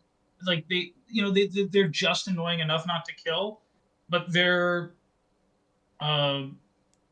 sort of they're sitting in this space where they're approaching the area of cards that don't win me the game, but make other players want to kill me. Interesting. Right? So the killing you part is fascinating because aggro players love pingers. They love it when you have a pinger in play because and this is actually a balancing act that I've been trying to learn with the pingers is that they tend to be pretty kill on sight. And not always, but like they tend to be depending on your position. But if I'm playing like Witherbloom Apprentice, Thrall Parasite, TPI, things like that, I see another pinger hit the battlefield, unless I'm about to die because of it, I'm like, sick. You're just like helping me do my thing. And yeah, I'm going to take some damage, but I'm taking one. These two people are taking one as well, right? So it's like a 2-for-1 for me in a sense. But it's interesting where you're coming from with this because they're face up, and that could be something that brings aggro onto you. But of course, when you're playing TPI, aggro's not really our main concern unless they're playing like Goreclaw or like, I don't know. No, I mean, you're right that like if there's a bunch of aggro players out there, then like maybe this is good. Maybe they are happy you're playing it. I did have people point removal at the pingers I did have. Yep.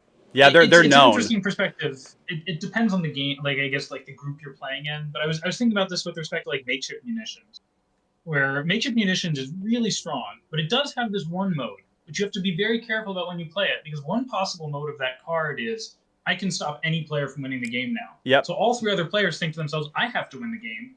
I guess the easiest path is to kill him. And the card's really strong. It might not happen that way. Like if you politic it right, it's just like amazing. It's a fantastic card. But if you politic it wrong, I could see dying. Oh yeah, 100%. And in fact, there's other elements of makeshift munitions. There's all these like flip sides to these cards, right? Like the cards do a lot more than what they read in a lot of cases. So like makeshift munitions is on board, and what it can mean is similar to Honored Heirloom, which a lot of people have come around to Honored Heirloom and realizing that Honored Heirloom, as a 3-mana rock that makes a mana of any color, it can tap for 2 and tap it to exile a card out of a graveyard. When there's a combo player who does graveyard things, everybody expects you to hold up your mana. And that means that from the turn that you have that out to the turn where you think you're going to die, you have a 2-mana tax, a 3-mana tax, because it's a rock too that you have to tap. It's a 3-mana tax on your board state all the time. And makeshift munitions has a little bit of that vibe going on too. Like makeshift munitions is best when it comes down and you have a whole bunch of shit in play. It is never a card that you want to run out early. It's the way that you play the card is very important. You sandbag cards like Pestilence, you sandbag makeshift munitions, you sandbag Whisper Silk Cloak, right? Because if you play them out, you're going to scare people, right? That's one of the things that we'll note. Ross, your video just went down here. One sec. Let me just check and see. Oh, no. It's still... So the camera's working. I can see myself here. Yeah. I think it must be the connection to Discord. Let me just turn it off. Yeah, maybe just or you can turn your camera on and off and see if that works. Yep. There we go. Nicely done. There we go. Hey, Excellent. right. Yeah, this is all easy. Okay. So, a lot of really cool things to say here. You also chose to play foil, which is reflecting the fact that you're also a high tide deck with a lot of islands. So you were really more of like a blue deck that splashed red. Is that fair to say? I mean, yeah, well, I made as you'll notice that the tap lands, as many of them as I'll be possible. right back to you. Keep talking. Islands or our islands. Yep, no problem. Oh, now that it's just us, we can fire against it. No. So a lot of islands are being played because of high tide. If I really want to maximize high tide, it's just one of the better cards in the deck, so you can't afford to run many islands. And so just that leans you towards blue. But it turns out that blue is just the best color, so it doesn't hurt you too much. All you want to do is draw cards, and all the card draw spell that's good is blue, and the card draw spells that are red are big score. So, I don't know. All right. It's still me filling the airtime. So I will say more about why I'm playing so much blue, and it's just what I said. Red is like interaction. I can play Pyroblast, I can play Lightning Bolt, I can play Rolling Thunder, Grape Shot, Fire, all these things that stop your opponents from winning. But as long as Papa Popper's not here to keep me honest, you don't care about you care about your opponents winning as long as somebody stops. But you don't want it to be you. You want it to be somebody else. So you play card draw spells as many as you can because that's what helps you win the game. All right. All right. This is great. I love hearing this. I had to go use the restroom real quick because I was busted. But yeah, no, this is great to hear. I didn't know you could hear that, so. I hear everything. It's fantastic. No, it's great. Whenever I walk away and I've got a co-host, it's so much fun because it's like I can hear things like just proceeding as normal, and I'm not even there. It's fabulous. We had Lobert here was talking about more flicker targets like Shipwreck Douser. Are you familiar with that card? Is this the 5-mana 2/2 with prowess? 3/3. Doesn't have prowess. 3/3. And it has prowess. And it gets an instant back. Yeah, Mnemonic Wall was played because it only has one blue pip. Mm-hmm. Yep. But cards like that are pretty reasonable. Mnemonic Wall is also a last-minute addition. Up until the very end, that slot was another impulse or something, and a friend of mine prevailed upon me that this is a combo piece that's also a card draw spell. You should just play more of them. Mm-hmm. Yeah. Yep. But Archaeomancer gets a break for being 4 mana, but otherwise I just want to. Yeah, that makes sense. Nothing wrong with the other card. Yeah, you're focusing. You actually had a lot of focus on pips and on mana costs. So Dallas says, I didn't see Ryan on screen. I was like, what the fuck is this Ross monologue? That's great. No, it's fun. Whenever we have Derek on too, sometimes I'll have to bounce out for a second, use the toilet, and you can fill the air. You knew exactly what to do. Just fill the airwaves, right? just fill the airwaves. Yeah, it's exactly that. So let me just oh god, this is when I launch into Hamlet's soliloquy if I can remember. Yeah, exactly. Yep. Okay, so we cut a couple of cards here, and what we'll do is we'll just make a couple of changes to this while we're at it, and then we'll swap on over and look at the other builds of TPI that are out there, and we can kind of compare and contrast, and maybe try and find some room for Ashnod's Altar and all this stuff. So you've got Goblin Electromancer. Do you value that effect? Was this useful to you? I was on the fence. He was a late addition. It's just if people don't kill it, and people like to kill Goblin Electromancer. They do. They're for good reason. Yep. It's just a better mana rock, and I decided it was enough better. I cut a Sky Diamond or something and put it in, thinking it's better. So it doesn't make a body, but it is a body, and it's a rock. Yeah, and it's a better rock, it's just way better. Yeah, when you cast more spells, you're getting a lot more value out of it. Yeah, it's marginal. If you didn't want to play it, I wouldn't fault you. Well, again, this is more about just taking what you learned and applying this to your deck. Would you still keep it in the deck? I think so. Okay. It didn't take as much heat. Like, if I played 10 more games and in every one of those games everybody kills the Electromancer, then I'll take it out. Are you that sad if it dies, though, too? Anytime one of my resources is killed, I'm sad. Yeah, you weep river right. tears. You can't hide for too long. I got a lot of equity out of this tournament that, nobody, for good reason, people don't know who I am. Why would they? They don't know I'm playing a combo deck. And so they don't necessarily know that they should just immediately attack me on sight. One of my round 1 opponents, I was unhappy about it, but he's like, oh, I remember you from the last tournament. I'm just going to kill you every chance I get. Oh, that sucks. And, it was a little upsetting, but it was probably the right choice on his part. I mean, I think that maximized his chances of winning the pod. Mm-hmm. I don't mean, I can have a little judgment against him. It was a bit harsh, but it was also probably the right choice. Well, yeah, So it's something we talk about with target priority quite a bit. That like if you are playing mid-range or aggro, killing the combo player and eliminating that avenue of losing the game is often where you want to be, because you are built to grind in a game that goes a little bit longer. But yeah, either way, it doesn't feel good to be selected from the beginning. That's hard. yeah. Before I show the commander, but the Electromancer, if it's a big flag saying you're playing a combo deck and that's worth less than the better mana rock, you can take it out. But I think just in terms of raw card power, it's good card. Well, the reason I ask it is because we just got a new one. Would you play another one of these if you could? There's a new one? Yeah. What happened? Yep. Mocking Sprite. Mocking Sprite is the new one. And Mocking Sprite is a 3-mana 2/1 flyer in blue, just blue, that does the same thing for 3 mana. Oh, wow. Yeah. That's pretty cool. So I'm presuming this is a yes? I mean, it's a flyer. That's like one of the most insane parts of this card, right? Like it actually just attacks every turn. Yeah, that's interesting. It's a flyer that can't block. It all of a sudden dies to Electrickery. Yeah. You'll notice none of my pingers do. That was intentional. Mm-hmm. Electrickery is not a very commonly played card, though. Electrickery, it's usually Breath Weapon or Fiery Cannonade or Sulphurous Blast, because those kill fair. If people who are like really worried about TPI will play those cards, but they're so narrow, right? They hit Abdel and they hit TPI, and that's like it. Whereas like cards like Echoing Truth and Echoing Decay still kill and bounce a lot of things, right? Whereas like the other one you'll see too is End the Festivities occasionally, but like again, these are just like, they're so inflexible. They don't do anything at a lot of tables. Like if somebody sits across from you and they're not one of those things, and you just have this like 1 damage to everyone, 1 damage to everything is like, oh, cool, bro. Like, so the Mocking Sprite would die to all of the sweepers, as most of them will. It's interesting. 3 mana, more than 2, notably. Yep, notably. It's certainly worth a try. I don't think it's better than Electromancer. I'm going to guess it's worse, but I think it's good enough. I would try it for sure. Okay. And then what other cards here? Cleansing Wildfire, would this stay in? I'm not sure. As you point out, it has. I want a little more testing with it. It's on the chopping block, but just it can ramp you. It can hit this. It can hit that. Seems like a perfectly fine card to keep, right? Yeah, it's sort of one quick one on the chopping block that I don't have.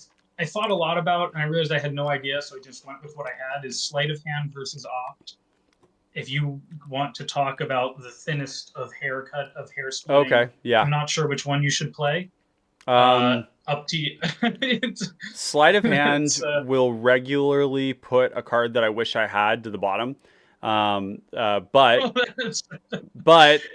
your Delvers never flip either. Is that what you're telling me? Yeah, right, exactly. I like Sleight of Hand a lot, and I prioritize this card more heavily than most people do. As a cantrip, it's just 1 mana. Look 2 deep, take 1 of them. I think that's good. I even go so far as to play cards like Portent as just a second copy of Ponder. I can see in your deck, because it's a bit more stormy, that's or it's a lot more stormy, that isn't as useful to you, because you want that card right now to keep chaining, right? But yeah, I like Sleight of Hand. I think maybe the question would be, do you value Impulse or something like that? You could, and so something like Impulse, other than Big Score, like if Big Score was the 26th card draw spell added, Impulse was number 25. It went back and forth with Think Twice and Opt and some other right on the cusp kind of draw spells. There's a new 3 mana instant speed Divination that might just be better than Impulse for the deck. I like that card a lot. It's funny how it's just like instant speed Divination. We're just like, oh! It's like, it feels very playable. In fact, I think it'll be very staple in this format. So why don't we add both of them? We have slots, right? We've taken out cards, so we can add these in. That one is called, so it's O draw O to type instant, MV equals 3. Yeah, you're gonna win. I'm just scrolling through Gather. It's called Quick Study. Yeah, Quick Study. Yeah. It starts with a Q. If it had been Able Study, I would have found it. Right. So we got Quick Study. There's also okay, so It's those ones. possible. So you didn't comment on like Bolt not being here. No, Um, I mean, no. I you're a combo deck. You're not a control Yeah. deck. You Okay. are trying to win the Yeah. game as soon as possible. I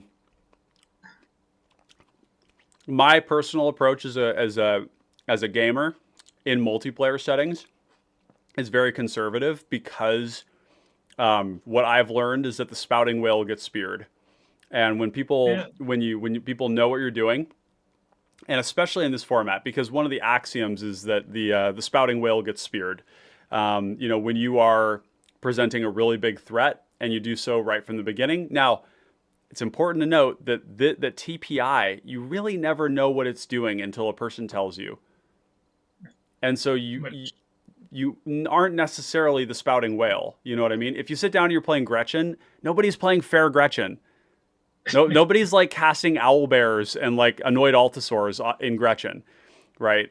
Maybe you maybe could. they should be. That sounds great. I mean, it sounds awesome. Like that's how I view Tatiova too. Is like, why is nobody playing like fair Tatiova? Like, it just seems great. Kind of like a Kiora Behemoth Beckoner, like Oathbreaker deck or something.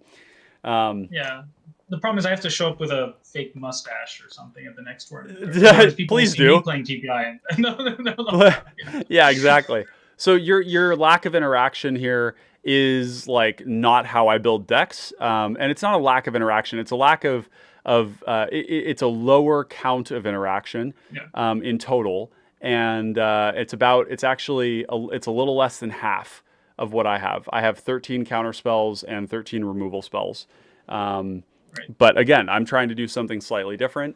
Some removal spells that I think you could consider in here would be Heartfire and Improvised Club. Both of those cards act as kill spells. These are the Shrapnel Blast type Yep. cards, right? Yep. And because it's an additional cost, they also go face, which is super useful. They go face. They do it as a cost, which means that Echoing Truth and Echoing Decay, it just completely turns them off, which is like kind of a big deal. There's another card you could consider in your deck too, which would be Perilous Research as a draw spell, which does the same thing. Yes. Sack Good call. That should just be in there. Yep.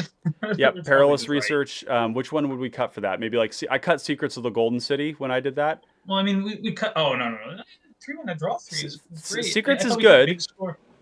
We cut Big Score and Impulse. I would I mean, I see why you're playing 4C. Because it's such a big dig. And because you have Ashnod's Altar, like I see that when that works together, it works really well, right? You're able to basically like sack 2 tokens, pay 1 blue, you float 1 colorless, and you dig 6 cards deep if you need to. And that's potent. But my read would be I'd rather just like pay 2 at instant speed to draw 2 and have the extra backup against Echoing Truth. But I can see it either way. I mean, if we can change the deck around, but 4C is nowhere near the bottom. So. Okay, yeah. Well, again, this isn't your. I feel strongly about that card. Yeah. No, maybe I'm you wrong. love this. This is dig through time for you, so it makes sense. Yep. So then, what would be your? I could see cutting Serum Visions.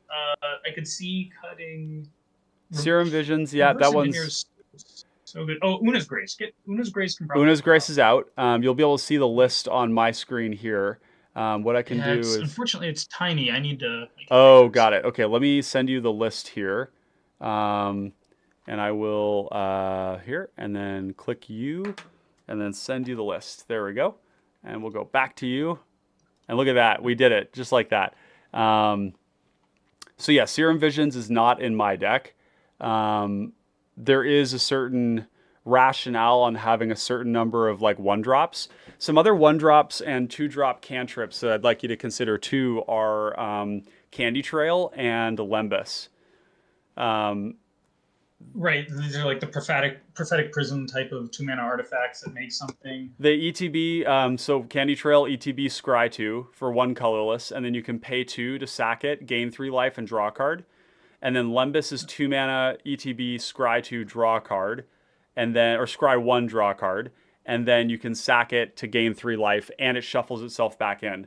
And one of the things that I've observed is that even though these are slightly less efficient than some of the other things we have available, combat damage and damage in general is flying around the table right now, and having some means of buffering our life total has been incredibly premium.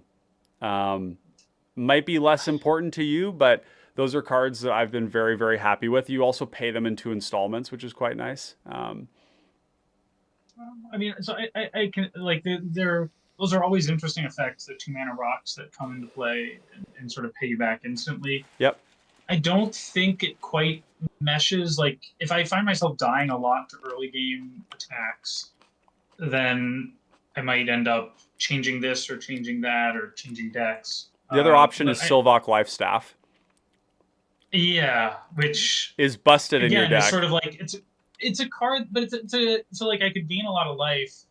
But if I'm doing that, that means I have an Astronaut's Altar in play, and you're saying that you just win. I'm not saying I win, but I'm saying that then if I'm not winning, the 20 life probably won't save me either. Interesting. Because with Astronaut's Altar, you have the ability to cast it, make the token, use the mana, equip it, and then sack it, equip it, sack it, equip it, sack it, equip it. So it's like a pretty powerful engine. But it doesn't draw a card. I mean, that's like very fair. It's not drawing a card. It's not leading to any combo. It's just a massive source of life gain in a format where life gain is just wildly premium. It's hard to come by. I gave up. I thought about life gain for a while, like Sylvok Lifestaff. Yep. And I gave up. I decided I was just going to hope I didn't die. Yeah. And over time, that could prove wrong. But for now, that's the hypothesis I'm working under. Is I think it will. If I die, I die. If I had to express a strong opinion. But it's not really an opinion. It's an educated and informed position that I've had to, like, I didn't have those in my deck. And then as I've continued to run through more games, I'm just like always craving some way to generate some life. And Sylvok Lifestaff is probably the best one of all of them. But another argument for your deck too to consider would be that when you these are colorless draw spells. So you can pay with them without blue pips, right? Yeah, so they're very good once the altar's already in play. Like Prophetic Prism I thought about because it gives you the 1 filter. And I think like if I had makeshift munitions, it would potentially be good enough because it gives you some extra fodder to sack. I love Ichor Wellspring. Ever since I saw that card back in the day, I've just been a huge Ichor Wellspring fan. Yeah. Mycosynth Wellspring can sit on the bench for a bit. It's good. It's okay. So like these kind of effects are close without a way to use the artifact that sits there. It's just a little bit against what I'm trying to do. In order for this deck to work, I feel like it really needs to just be disciplined and draw cards. I just realized that all of those are also kind of like Arkham's Astrolabe, in that they're also infinite mana payoffs, right? So if you Ghostly Flicker combo, Arkham's Astrolabe does not infinite mana, but it is a draw spell. Arkham's Astrolabe is you Ghostly Flicker it. Yeah, right. Yes, you can do that. Right, and it also fixes your mana every time it comes through. And the same thing goes for not for Candy Trail, because Candy Trail is only scrying, but scrying through your deck when you have all these resources is basically the same thing in this deck because you have some other draw spell. So you just scry to whatever you need, and then you draw that thing with whatever card you have. But Lembas does actually scry and draw at the same time. And Lembas, if you make infinite mana, and for some reason life total is a problem, you are also able to draw and cast that card over and over and over again and sack it to gain infinite life. That's funny. Because it shuffles into the deck. It is pretty funny. And it prevents you from decking in a weird way. So yeah. I feel like the feeling of a lot of these effects, once I have the flicker combo going, you're just trying to win. Something usually wins. Yeah. Like, I don't know what. Like, TPI, I think, as you've noted yourself before, I've heard you say it. Oh, I didn't have a payoff. I just have 8 billion 1/1s. Yeah. Like, that's not the greatest because there could be a breath weapon, but maybe there isn't. Yeah, absolutely. And you've got counter spells for that too. So I think it's not so much to sway you on those cards, but just to express that there are options that you have as other outlets that also do something that's favorable for very cheap in colorless, which is the thing that you usually have probably the most abundance of, right? Is colorless. Well, I mean, it depends. If you have the Ashnod's Altar, If you have the yes. altar, But if which you don't, admittedly, once you have the altar, though, like life speeds up real fast, right? So a lot of games are like you never find the altar. interesting. So how are you like heavily prioritizing finding the altar with your Drift of Phantasms, or is that finding Ghostly Flicker? Depends on what my hand is, right? I mean, I haven't played enough reps with the deck, unfortunately, to really have a feeling. A lot of what I did was gold fishing. When you're gold fishing, it's usually faster to find the altar. If I could find more players to play with, I would probably have a better feeling. I think Dallas can help you with that. Yeah, yeah, Dallas is actively working on it. I know he's fostering this community. Yeah, he's doing a great job. Yeah. I'm probably the non-helpful one there. It's as much as I love to play Magic, it's like what I want to do most of the time. But work and lives and jobs. Mr. Burns. Yeah, Mr. Burns. It says like work, family, religion. These are the 3 demons you must slay on your way there. It's something like that. It's not work. It's something family, religion. Politics. Maybe I don't know. I feel like those things go together: politics, family, religion. Perfect Thanksgiving talk, right? So what we did here is we made a couple of changes. Let's just take Serum Visions out for the meantime for Arkham's Astrolabe. Astrolabe is good. Yep. We don't want to go too low on card draw. I love card draw. We're at the same number, 26. We're still there. All right. We're still there. I mean, well, wait. I didn't look here. Let me reload the page here. Make sure that we're not counting Lembas as a card draw spell. Oh, we would have to, right? I haven't added Lembas in here. Okay. Yeah. But like, I think one thing you could do too is if you are really trying to focus on this like Ashnod's Storm sort of element, and actually Energy Refractor draws a card too. We've got Optic here now. Yeah, but is that you could actually focus just on your biggest draw spells, which are really Distant Melody. You don't have Keep Watch in here, and that's because Ashnod's Altar is eating up your creatures. Yeah, right? that means you attacked. And that's not what you're planning on doing. Yeah, that makes sense. It's the same reason I don't have Thermo Alchemist. Thermo Alchemist means you untapped, right? Yeah, so right. it's no good on the same turn. Yeah, it's not my favorite of the pingers.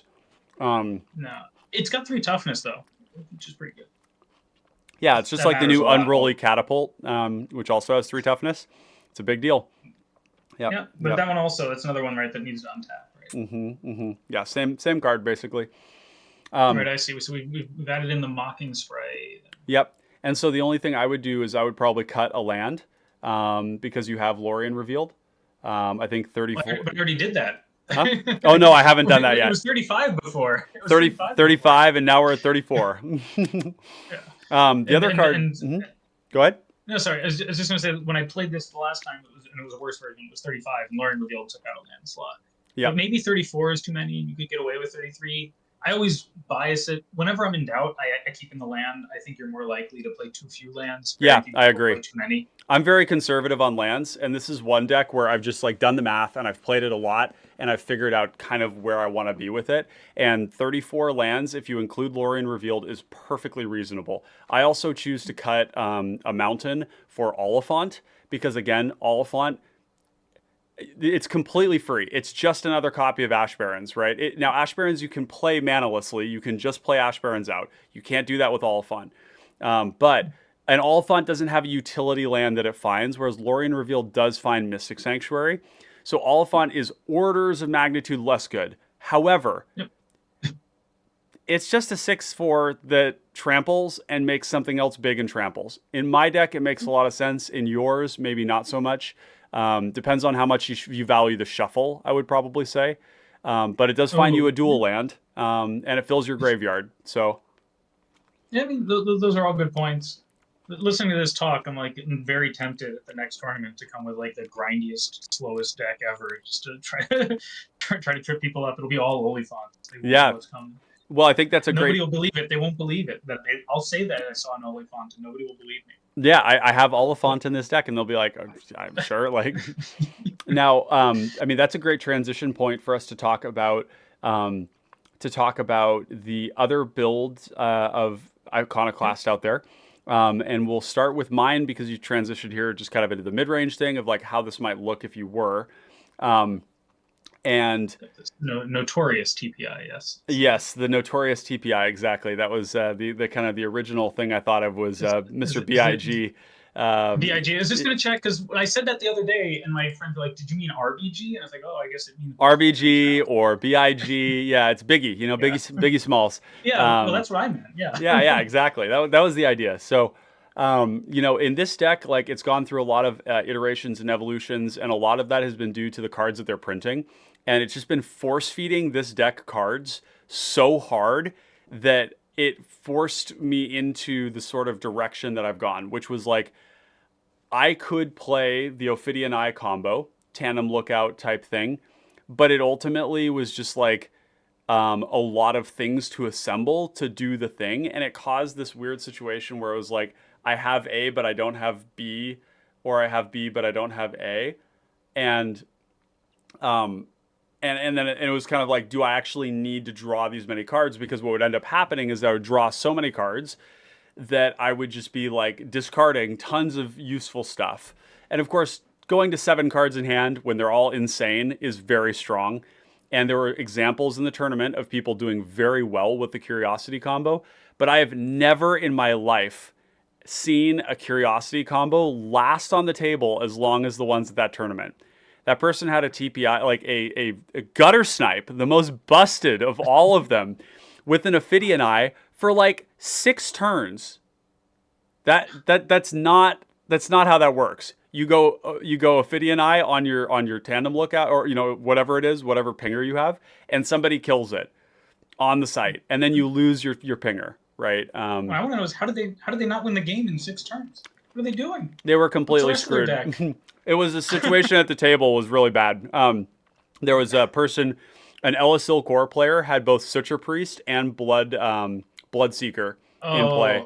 Oh, okay. So they like they're in a spot where they were to kill their own TPI or something. They were begging. They were begging the Ellis player to not hit them with the damage, and the Ellis player actually decided not to because they were trying to stop the Abdel player. It was very interesting, amazing game. But of course, like the 2 players that survived after Abdel, or the 3 players, were an Abdel player, a black-white Abdel player with a Gary in play, which was also lethal to the TPI player, and then Ellis Core with the 2 pingers and like a sack outlet and like a bunch of creatures. So they were completely out of the game. There was no, but the thing that kept them in the game was Sylvok Lifestaff. You know, and bad situation. They still lost. It didn't save them. They were just dead, right? But like, you could see a situation where that one would work well there. So basically what I ended up doing was just saying, I'm going to run all the pingers. These are my win conditions. And along the way, we've got a lot of direct damage burn spells with cards like Lightning Bolt, Galvanic Blast, Heartfire, Club, Makeshift Munitions, and Massive Raid, which along with the pingers very frequently just deliver lethal. If I have like 2 pingers in play and I go and I Heartfire somebody for 6, you know, there's times where that's like plenty lethal with a small attack that comes alongside it. And do you consider? Sorry, you already have Voltage Surge. You didn't mention it, but yeah, it's the same. Yeah, and one of the things, the heuristics you're going to see here too, is that all of these spells deal with Abdel, except for Lightning Bolt. And that's a prime consideration. You came into it with Gretchen on the mind. I came into it with Abdel. Because Abdel, of course, in this tournament, for those of you who are unfamiliar, they adjusted the legality so that you could play Candlekeep Sage. And Abdel Candlekeep Sage is potentially, if it was legal, I suspect that it would be too much for the format, or people would never play Candlekeep Abdel because they would get hated off of the table so hard because it's just that broken. I mean, it faced a lot of hate. It was great for me. That was one of the best things that happened to me was that there was an they were a foil. The pods I was at. Yep. Yeah, and they were like, the well, we shiny object. I was like, I agree. that Abdel is sitting on board threatening to infinite combo. You guys have to answer. Yeah. I have 7 cards in hand, but you don't know what they are. Yeah. You get it, Ross. Like there's this element of like being able to assess your contextual and your relative position and threat level at the table.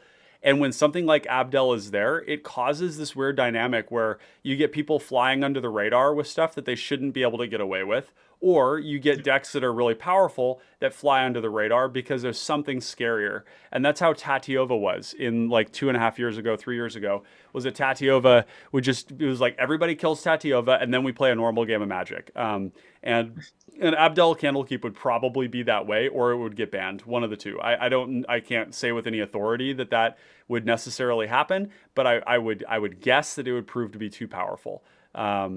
And so what I'm looking at here is Galvanic Blast, Outnumber, Scred, Voltage Surge, Heartfire, Club, Resculpt, Echoing Truth, Boomerang, even Aether Spellbomb, Massive Raid. All of these can kill Abdel on the stack.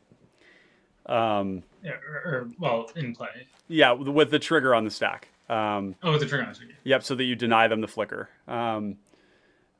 We have actually really similar numbers of card advantage spells. I'm playing 10 card advantage spells and 10 card selection spells. I think there is like a difference there in terms of like, there's some importance, and a lot of the chunkier ones like 4C and Deep Analysis are sort of a difference. Yeah, sure. Right. And because I don't have Ashnod's Altar, right, which is a massive source of colorless mana. Some Gataxian Probe. No Gataxian Probe. I just want to point out the humor. The fair player is the one playing Lotus Petal. I think that's funny. It's really funny you bring that up, because when I opened up the list, the first thing my eye went to was Lotus Petal, and I was like, oh, that wasn't in Ross's deck. So that's interesting. Why don't you have Lotus Petal in your deck, given what you're trying to do? Because it's rare in my experience so far that the 1 mana is the bottleneck. Yeah. Which is what Lotus Petal really represents, right? So in Legacy, that 1 mana is the bottleneck because you want to go in 2 mana, right? Yeah. These combos are all like 8 mana, so I just wanted to make sure I had enough resources. Yeah. I didn't, a thing like Mana Geyser, 10 mana can make a difference. High Tide makes, some unknowable amount of mana. But so that's the reason I didn't run the Petal. It's a very strong card. I'm always thinking about it. I love Lotus Petal. Lotus Petal and, these kinds of cards. Like, I love Lion's Eye Diamond, but it's incredibly far from legal in our format. And these cards are very strong, and it's on my watch list, but it's just... I didn't feel like that 1 mana was what I needed. Yeah, that's totally fair. I decided that that the velocity that it gave me in that early game and in the late game were things that were valuable. And it's really, you haven't spent a lot of time with me or have heard a lot of me talking about this. I'm really low on Lotus Petal in this format. In Pauper, I play extraordinarily degenerate bullshit. What are you playing with Lotus Petal? Oh my god, dude! I'm a Reanimator player. And not only that, but I've been playing Reanimator for a long time in Pauper. What's your handle on Moto? Maybe we play it. Possibly. I didn't actually play on Moto at all. I just played in paper. Oh, okay. Yeah, I built a Pauper community here in my hometown that escalated incredibly large, and it became the largest format in this town of about 100,000 people. And we were running, 40-person Pauper events every Monday. And so I was playing a lot of Reanimator. So I've played everything from Esper to to Red Black to like Mardu and all sorts of stuff. And Lotus Petal is frequently a part of the most busted versions of those, where it's like I'm trying to put Crusher into play with haste on turn 1, and I love that. And the funny thing about that is because I am such a conservative player in cPDH, but in Pauper, oh man, I'm like Cycle Storm, Reanimator, like Kuldotha Red, Goblin type thing. I want to end the game, right? I want to kill people. So how's Dread Return? Have you gotten a chance to fire it up yet? Dude, okay, Dread Return's amazing. we never had a 4 mana reanimate in black. So you had to spike white for late return, late to dinner. And that's a huge, huge improvement. So I've actually been playing a lot of Reanimator lately, and I can actually show you kind of one of the things I'm working on right now, which is Dimir Dreadtide Reanimator. And it actually had this name before Dread Return was ever printed. This is something I've been working on a long time, but basically... oh, yeah, Trolls. Yeah, Trolls. Yeah, yeah. And Troll of Khazad-dûm was a huge improvement to this. But like in context of the format right now, being able to produce creatures that can fight and tango with Dimir Terror is a big deal. So I'm going to copy this and send it to you so you can look at it from your side here. This one here is tends to be this is one of my patron rewards, but I'm happy to share it with people right now. That's why I couldn't. I did a Google search. I got Esper. Yeah. Oh. No, it won't come up. Yeah. But there's a couple of other cards, like Merfolk Pupil is a really interesting one that flew under the radar in Jumpstart. It's 1 and a blue for a 1/1 that loots when it enters the battlefield, and then you can actually exile it from your graveyard to loot again. So it's not only a card that works well with the looting and that you're like happy to pitch it, you're not losing anything by looting it away, but it's a body that you can flash back with Dread Return. And so like the best versions of Reanimator right now for Pauper 60 card, I think, are not actually what we're seeing getting played, because people are not maximizing the ways to reuse Dread Return. And in this deck, the way you reuse Dread Return is with a unearthed First Sphere Garganta, or a Modern Age, or Merfolk Pupil. And so basically you have all these ways where you can like, I mean, this deck does hit its land drops, and there are turns where you like played a turn 2 Modern Age, maybe you have like a First Sphere Garganta in the graveyard, and then you top deck a Merfolk Pupil, you cast Merfolk Pupil, you pitch the Dread Return, you cast the Dread Return, and then you flash it back all in the same turn, stacking all these things. And you can put a ton of power into play all at once, even being able to attack with the First Sphere and then second main, sack it as part of that cost is like really strong. So this is kind of what I'm excited about right now in Reanimator is this build. But this is far from the most degenerate though. That's a kind of a mid-rangey Reanimator deck. Rakdos. Yeah, I mean like the degenerate ones, I mean, I'm sure there are people who are trying to make like One Land Spy work or something. Oh yeah. I don't know if we can. Yep, you can. One Land Spy is definitely a thing. Let me see if I'll send you this here as well, and then we'll go back there. That's the other list. So this one here is very much the turn 1 game. The same heuristic applies though. We want creatures that loot and produce a body and can be reused again, ideally. So we're actually using Hunt for the Specimens as a way to, instead of looting, we're learning, which is rummaging. Also opens up. Okay, so you're not going to get. You do have an introduction to prophecy here, but that's not the point. Yeah, it's not the point. No, the pest summoning does move you along to getting Dread Return if all you need is another way to make bodies. But the thing that we're doing here that's big is that in this deck you have a lot of ways to give haste, but it's culling the weak. And this is what every Reanimator player seems to be missing right now, is that culling the weak is 1 mana, take a creature in play, and cast Dread Return. Which is great. I mean, I don't know. How much time do we want to spend talking about Pauper Reanimator? I can give you opinions. I don't know if you want. No, it's great. Yeah, I'd love to hear them. We got all the time in the world. I've got all the time in the world. So my main worry about Pauper Reanimator is still that there's no Gristlebrand. Like, I always worry about the fact that like the reanimations for a long time was that we only had 4 Exhume, and now we have Dread Return. And it's way better. Yeah, right? It's so much better. But it's still just like this is the best it gets. My Crusher, my Crusher. If I don't have a Dragon's Breath, I don't even think I'm favored passing the turn if I turn 2 put a Crusher into play. Genuinely, genuinely, you're not. But the difference here is that because Dread Return adds 4 more reanimation spells to the deck, and because Dread Return is reusable, it actually has like this, you're exploding onto the field with this like fairly fair thing of just like having a big body. And then you're able to continue to push that by reanimating over and over and over again and pushing that advantage through. So Reanimator needs to be explosive for it to do anything at all, because the interaction is removal, edicts, counterspells, graveyard hate. It's like all of it, right? Because we don't have Gristlebrand. You kill Gristlebrand and it's like they still drew 14 cards. Yeah. Like, you know, they shredded your hand with Unmake, they shredded your hand with Grief, with Thoughtseize, with all this other stuff, and then they made some more bodies. You know, they put a Chancellor of the Annex into play, and you know, and some other stuff, right? And you're just dead. And so that's kind of what this looks like now. But I would say that while Reanimator hasn't been on the menu for a long time, it has never been better than it is now. Cards like Scrapwork Mutt, Troll of Khazad-dûm. I mean, Troll has just opened up this very simple line of like land, Troll, Exhume, go.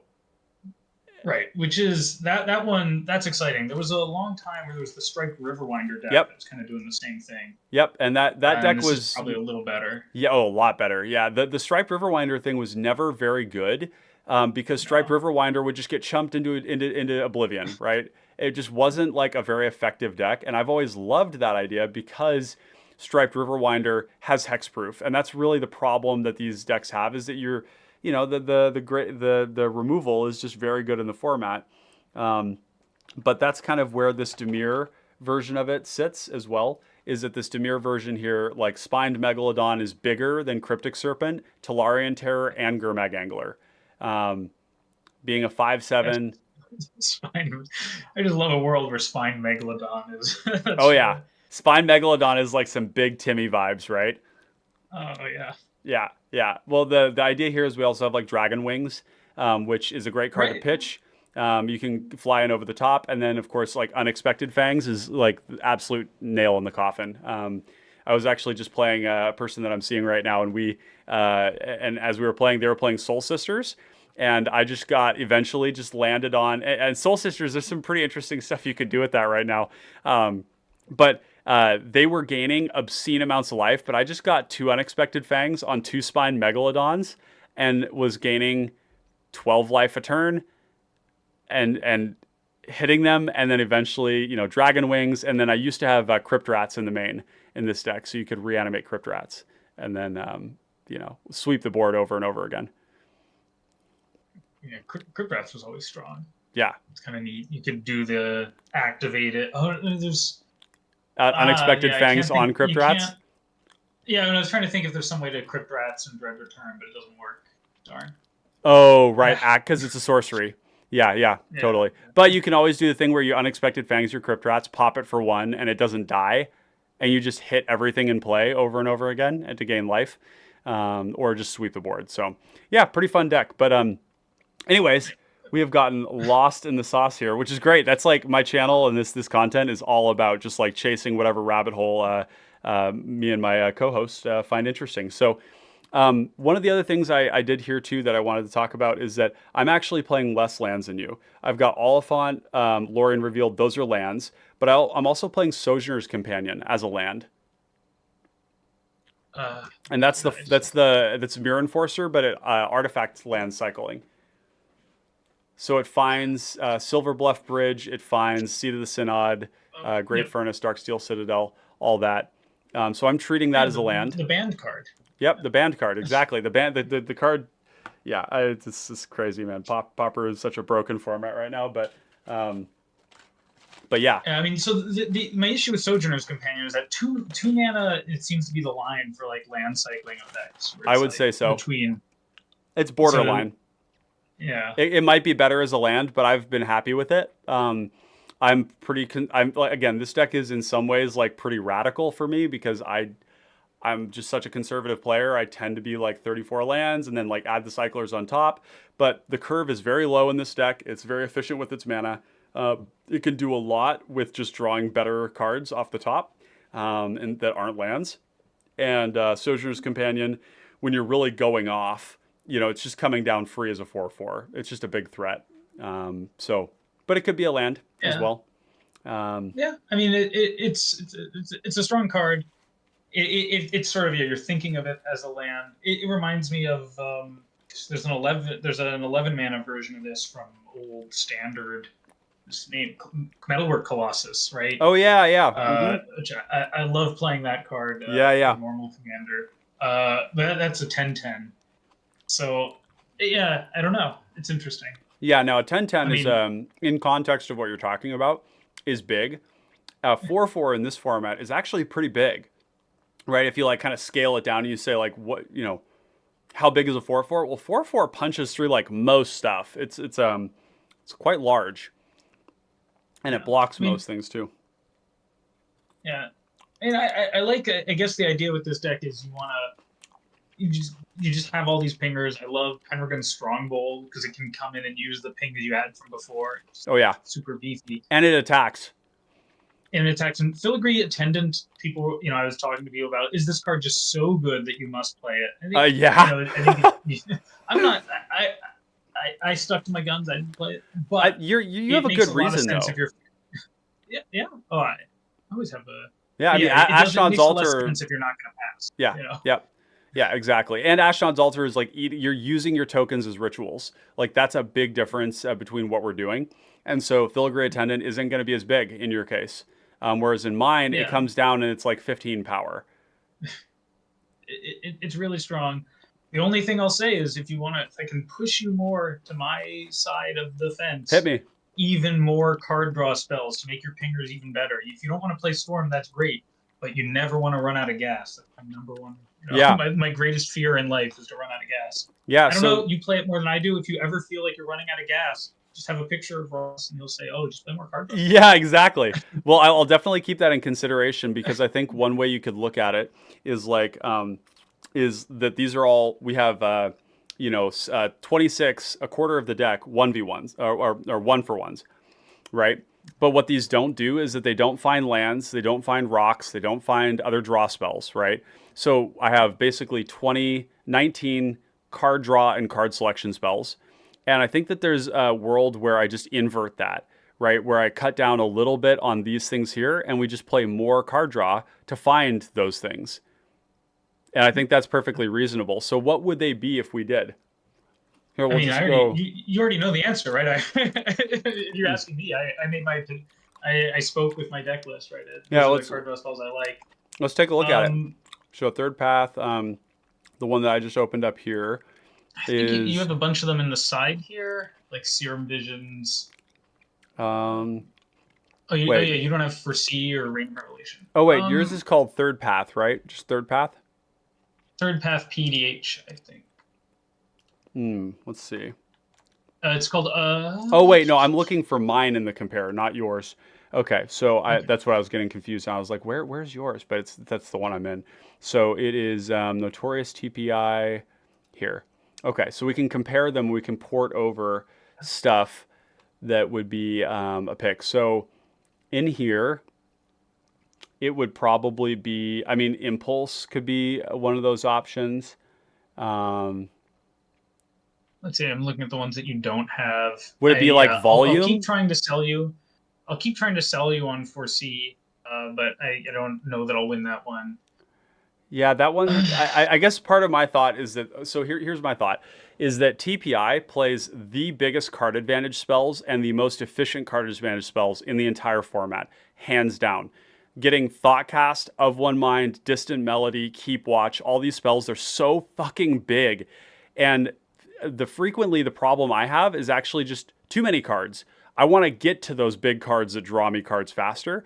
So there's a part of me that thinks that instead of filling in more big card advantage, what I want is actually cheaper stuff that's going to get me there, right? So maybe like Impulse could be one of them.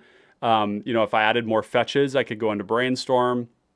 Although, if you want cheap, just there's a 0 mana spell you're currently not playing. So right, the Gitaxian Probe, you fucker. I love it. No, it's great. You're sticking to your guns. It's like you get the Lotus Petal stapled to it. So. Yeah. I mean, that's certainly reasonable, and I don't have to pay mana for it. Right. That's like the really big thing to remember.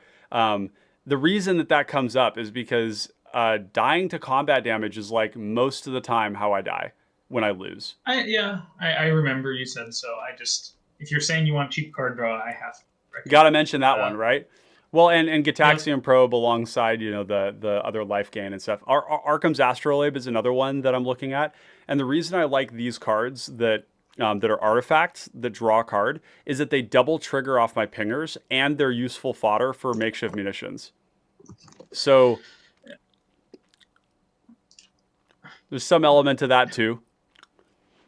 Yeah, I mean, So would I be able to sell you on some of the Yeah, let's do things it. like Frantic Search? Yeah. I don't know how you do. You often wind up with a lot of lands in hand. I know you have very few lands in that deck. So Yeah. if you're not comboing, I mean, what about Tandem Lookout? Can I get you back on Tandem Lookout? Just Tandem you have Lookout. so many pingers. You have Right, so many right. pingers. It's never going to be dead in that respect. It just That's can't true. be.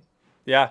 So what about Ophidia and I in that respect too? Because maybe the It's idea here worse. is it's worse, right? Like Tandem Lookout, any smart person is going to kill the Tandem Lookout or counter the Tandem Lookout. But if they don't, we just have all these pingers and they keep coming in and they're going to keep soul bonding. And so Tandem Lookout is definitely the better of the two, even though it's sorcery speed. Because they'll kill that. They won't kill the pinger. And the problem with the Ophidian Eye is that they get the pinger and the Ophidian Eye, right?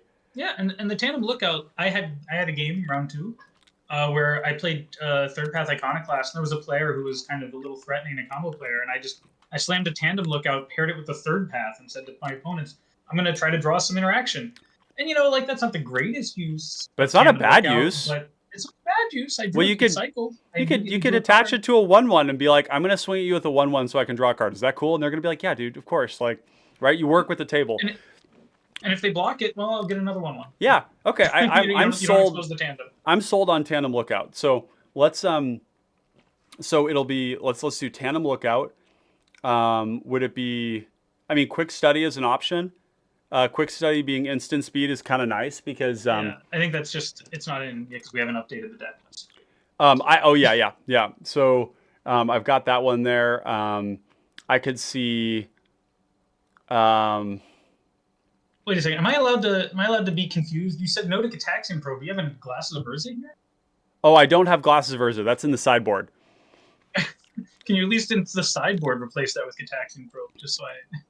in the side. Yeah, so what I'm doing here is I'm going to be moving. So this is yours currently. So let's go here, and we're going to go Cataxian Probe in the side. Yeah, just you don't have to play it. Just here we go. Where's Probe at? Probe is in card advantage here. So yes. Also, I just really quickly because this has been a lot of fun. I don't know how long these normally go. But I do have work in the morning, so sometime around 11, I'm gonna start to make some noises. Yeah, no, we can cut it off at any time. Totally, I appreciate you letting me know, because I know you're 3 hours in the future here. So basically it's kind of just however much you want to spend time doing this, and you've offered a lot of time so far, so this is great. But this is a chance to talk about Magic. That's all I ever want to do. Yeah, that's the impression I got from you at the beginning. So let's make a couple of changes, and what we'll do is we'll just add them into the sideboard, and then I'll figure out how to make the cuts on the flip side, and we'll just state outright that the cuts will be probably counter spells and removal. And so I'm on board for that. The more I feel like it's much easier to be seduced by these cheap, powerful 1v1 cards, but when you're playing 3v1, it's much harder to cast a counter spell. That's why we love Arcane Denial, right? Yep. Yeah. So Quick Study, you're bullish on that one? I don't know if I'm bullish, but I'm curious. Yep. It seems good. Have you considered Teach by Example? I have, but I didn't consider it all that deeply. I think I went through it, and then I was like, it needs this, it needs that, but there's a lot of times that it's really good, right? I mean, 3 mana double up on a Treasure Cruise. 3 mana double up on a Shared Discovery, double up on a Thought Cast, or just double removal spell. Like you can go Teach by Example, copy Heartfire, hit somebody for 10 with 2 pingers in play. I mean, the Teach by Example is really good. It's probably a card I've not considered strongly enough, just because you can make mana with Frantic Search. Yep, it's pretty strong. You can copy a High Tide. It's flexible pips. Although it's kind of tough with High Tide because you have to pay the 3 blue up front. But maybe not so bad. It seems really strong. It seems really strong. I should probably consider. Yeah, that's one that I've kind of put in the deck. The Clay, my co-host, he uses Teach by Example to duplicate Banishing Knack, so it becomes a 3rd copy of Banishing Knack, which is really strong. Because you'll get 2 of them, and maybe they have a counter spell for one of them, but they don't have it for the other. While in the meantime, it's also just doubling up on a lot of really busted spells in the deck. It even suffers. yeah, I was just gonna say it suffers from the typical problem with cards like this that it needs another you know card. it needs another card, right? If Yep, you're yep, top decking, obviously it's bad, yep. but We're not often top decking in the deck, so that's kind of one of the arguments for it because I'm very opposed to cards that need another card to be good. Like I generally shy away from that. But teach by example, I guess. The only place where maybe it's not super excellent is with a counterspell, but even then you can kind of like guarantee that your counterspell will work by going teach by example, counterspell. Or you can also, the other one that's pretty sweet is you teach by example an arcane denial. have a little fun, draw 3 cards. Like, Yep, yep. it plays, but it's a desperate swing. Well, you can use it to counter your own stuff too. So that's the beauty of arcane denial. If you have like a shit, Yeah. you have a shit card in hand, like you have a candy trail, and you go candy trail, hold priority, cast your arcane denial, draw 3 cards, get 2 Yeah, but triggers. then why do I have the candy trail in my deck? I've got a better idea. That's right. Yeah, you don't really like the candy trail that much. I'm also playing Witching Well as well, which is the 1 mana scry 2, and then you can pay 4 later on to draw 2 from it. It's basically like Candy Trail and Witching Well are like 2 sides of the same coin. They're basically the same thing. Witching Well is just twice as much to get twice as many cards, and it costs a blue. Yeah. So yeah, okay. Witching Well is sweet, but eventually I decided that the fact that it's an artifact didn't mean as much to me as the fact that it wasn't deep analysis. Right. And that's a priority of my deck is to get more artifacts in the deck because they trigger off of more things. But that's it's fine either way. So we had Quick Study, Gataxian Probe, Frantic Search was probably on your list there too. I'm a fan of Frantic Search. I'm trying to think if there's any that are like really. And you're not a fan of Secrets of the Golden City. It's a little. No, I like it. Mana, but... I like it. It's been in the deck for a long time. It only came out when we got Reverse Engineer. Reverse Engineer, which is just better. Yep. Usually. But it's not a bad card. Secrets of the Golden City is at its best in this deck. I could totally see that. I guess the question would be, do we value the instant speed of Quick Study more? That could be. It's also only 1 blue pip, which is nice. There is that. Let's see what else do you have here. There is the Astrolabe, although I'm not really making use of it. The Tandem Lookout does seem probably like the biggest slam dunk. Because when I cut these, it was mainly out of frustration from continually getting blown out with them. But you don't get blown out with Tandem Lookout. You just lose the Tandem Lookout. Yeah, the only blowout is if the table sees you play Tandem Lookout and they're like, we have to kill him. That's the only blowout I can think of. Yep. It's possible. But like the result here is like very good. The result is you either resolve the Tandem Lookout and you draw just like a gazillion cards, or they kill the Tandem Lookout and it's fine. But the Ophidian Eye was really what hurt because I just back at that point we were down 3 pingers, so it was like a lot less pingers in the deck.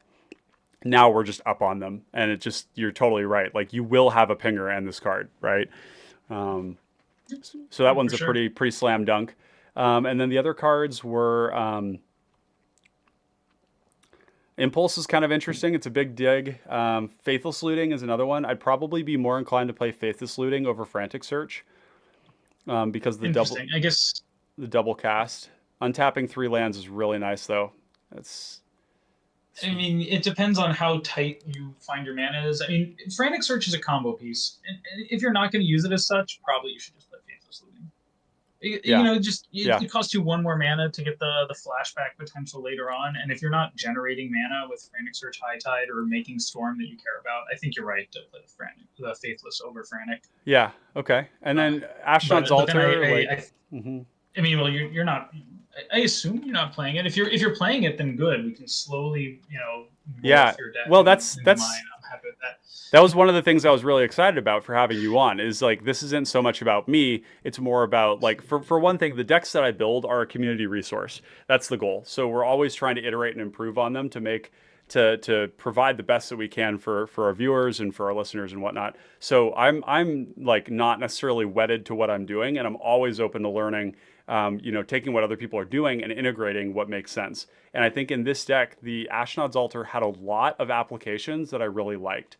Being on board. If you can fit it, like, If you just find that what's happening is you have so much card draw that you don't have the mana to play it, then yeah, throwing a single High Tide and a single Ashnod's Altar might be good enough. You don't necessarily need the combo, but just to me, they are almost the combo. Yeah, yeah. But yeah, you're probably good to just add in the Ashnod's Altar just without anything else. Yeah, yeah. So then Ashnod's Altar, Tandem Lookout, these are the high priority ones. Probably, and then we've got like a suite of other cards we could pick from. Secrets of the Golden City, Quick Study, Teach by Example. Even the Cleansing Wildfire is kind of like interesting to me because I really like the idea of ramping with it. That's super appealing to me. You're running an extra Undestructible End over me, right? I am. I'm running Darksteel, and I have a way to tutor for both of them with the Sojourner's Companion. I'm also not running Trinket Mage, and Trinket Mage has a lot of good hits in the deck. It has Witching Well for actual card advantage. It has lands. It has Sylvok Lifestaff. It has Aether Spellbomb. It has Springleaf Drum, Lotus Petal, mostly Springleaf Drum.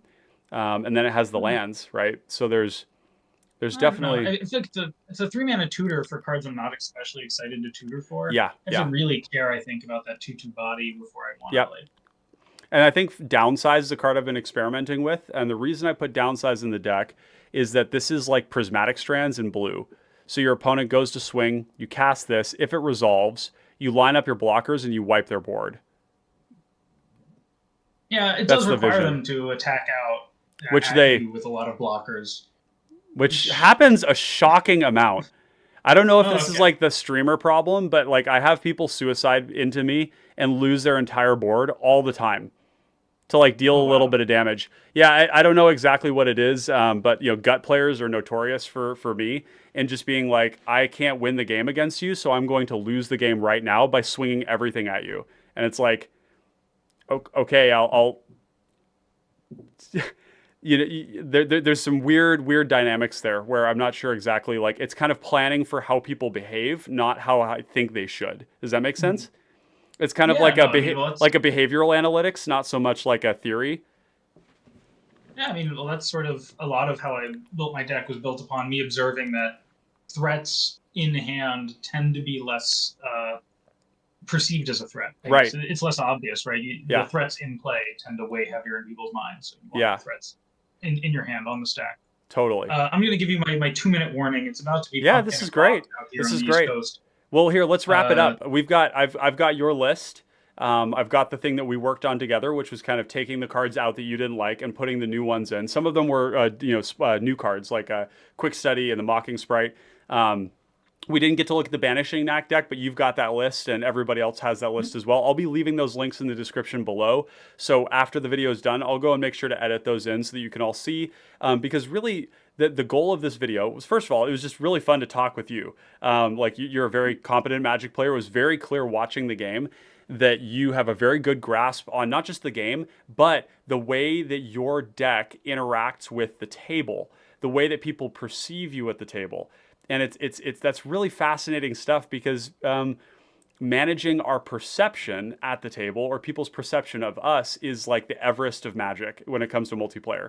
It's like not just what are you doing, but how do people perceive it? And you just brought that up in a really elegant way with the pingers. They're on board and people see them. And I had an alternative idea, which was like these things help the people that would normally be killing us, and so they don't kill those things. But they're both true at the same time. Right. I think it's just that I have a lot of experience the other way. I like to play normal Commander. I play a very casual bunch of decks that present really big threats, and people murder me on the spot, and I go home happy. So this was my chance to I have enough time taking the heat, some kind of in 1v1, right? Where it's all zero sum. No, I'm talking about a Commander. I go to the local Commander store, and I play a deck that can never win, but it'll put like a Smokestacks into play. And I've seen how people react when you put a Smokestacks into play. Oh yeah, totally. So yeah, I mean, it's that it's the goal is to highlight your way of thinking here, which has been really enriching for me. Just hearing you explain these cards, wrapping my mind around exactly how it is that you're making them work, particularly the Ashnod's altar stuff was really, really fascinating to me. So I'm super grateful for that. And for the viewers being able to see that there's just another way to play this incredible commander that hadn't been seen before. Like truly, like what you brought, like when Lobert and I were, casting this, it was like, I didn't think about playing TPI this way, and I got to get Ross on here to talk about it because we're both experts in the topic. You as a TPI enjoyer, and me as somebody who plays it a lot in cPDH. So yeah, this has been enormously enriching, and I'm gonna definitely be kind of taking a look at some of these cards and finding how I can continue to enrich this deck based on that. But yeah, we don't need to push this any longer. You've been very generous with your time today. And I'm really grateful for your availability and willingness to come and join me and talk about Magic. Thank you for having me. I love to talk about Magic. Thank you for the kind words. If it weren't for these like super duper Discord filters, you would see that I'm just blushing. You're saying nice things about me. I'm not used to it. Well, it's all deserved. I know Lobert felt the same way. We were both incredibly impressed with what you did. I mean, even just that last game at the tournament was so fucking cool. If you guys haven't had a chance to see it, if you're watching this now, go back and check out the finals. I've time-stamped everything.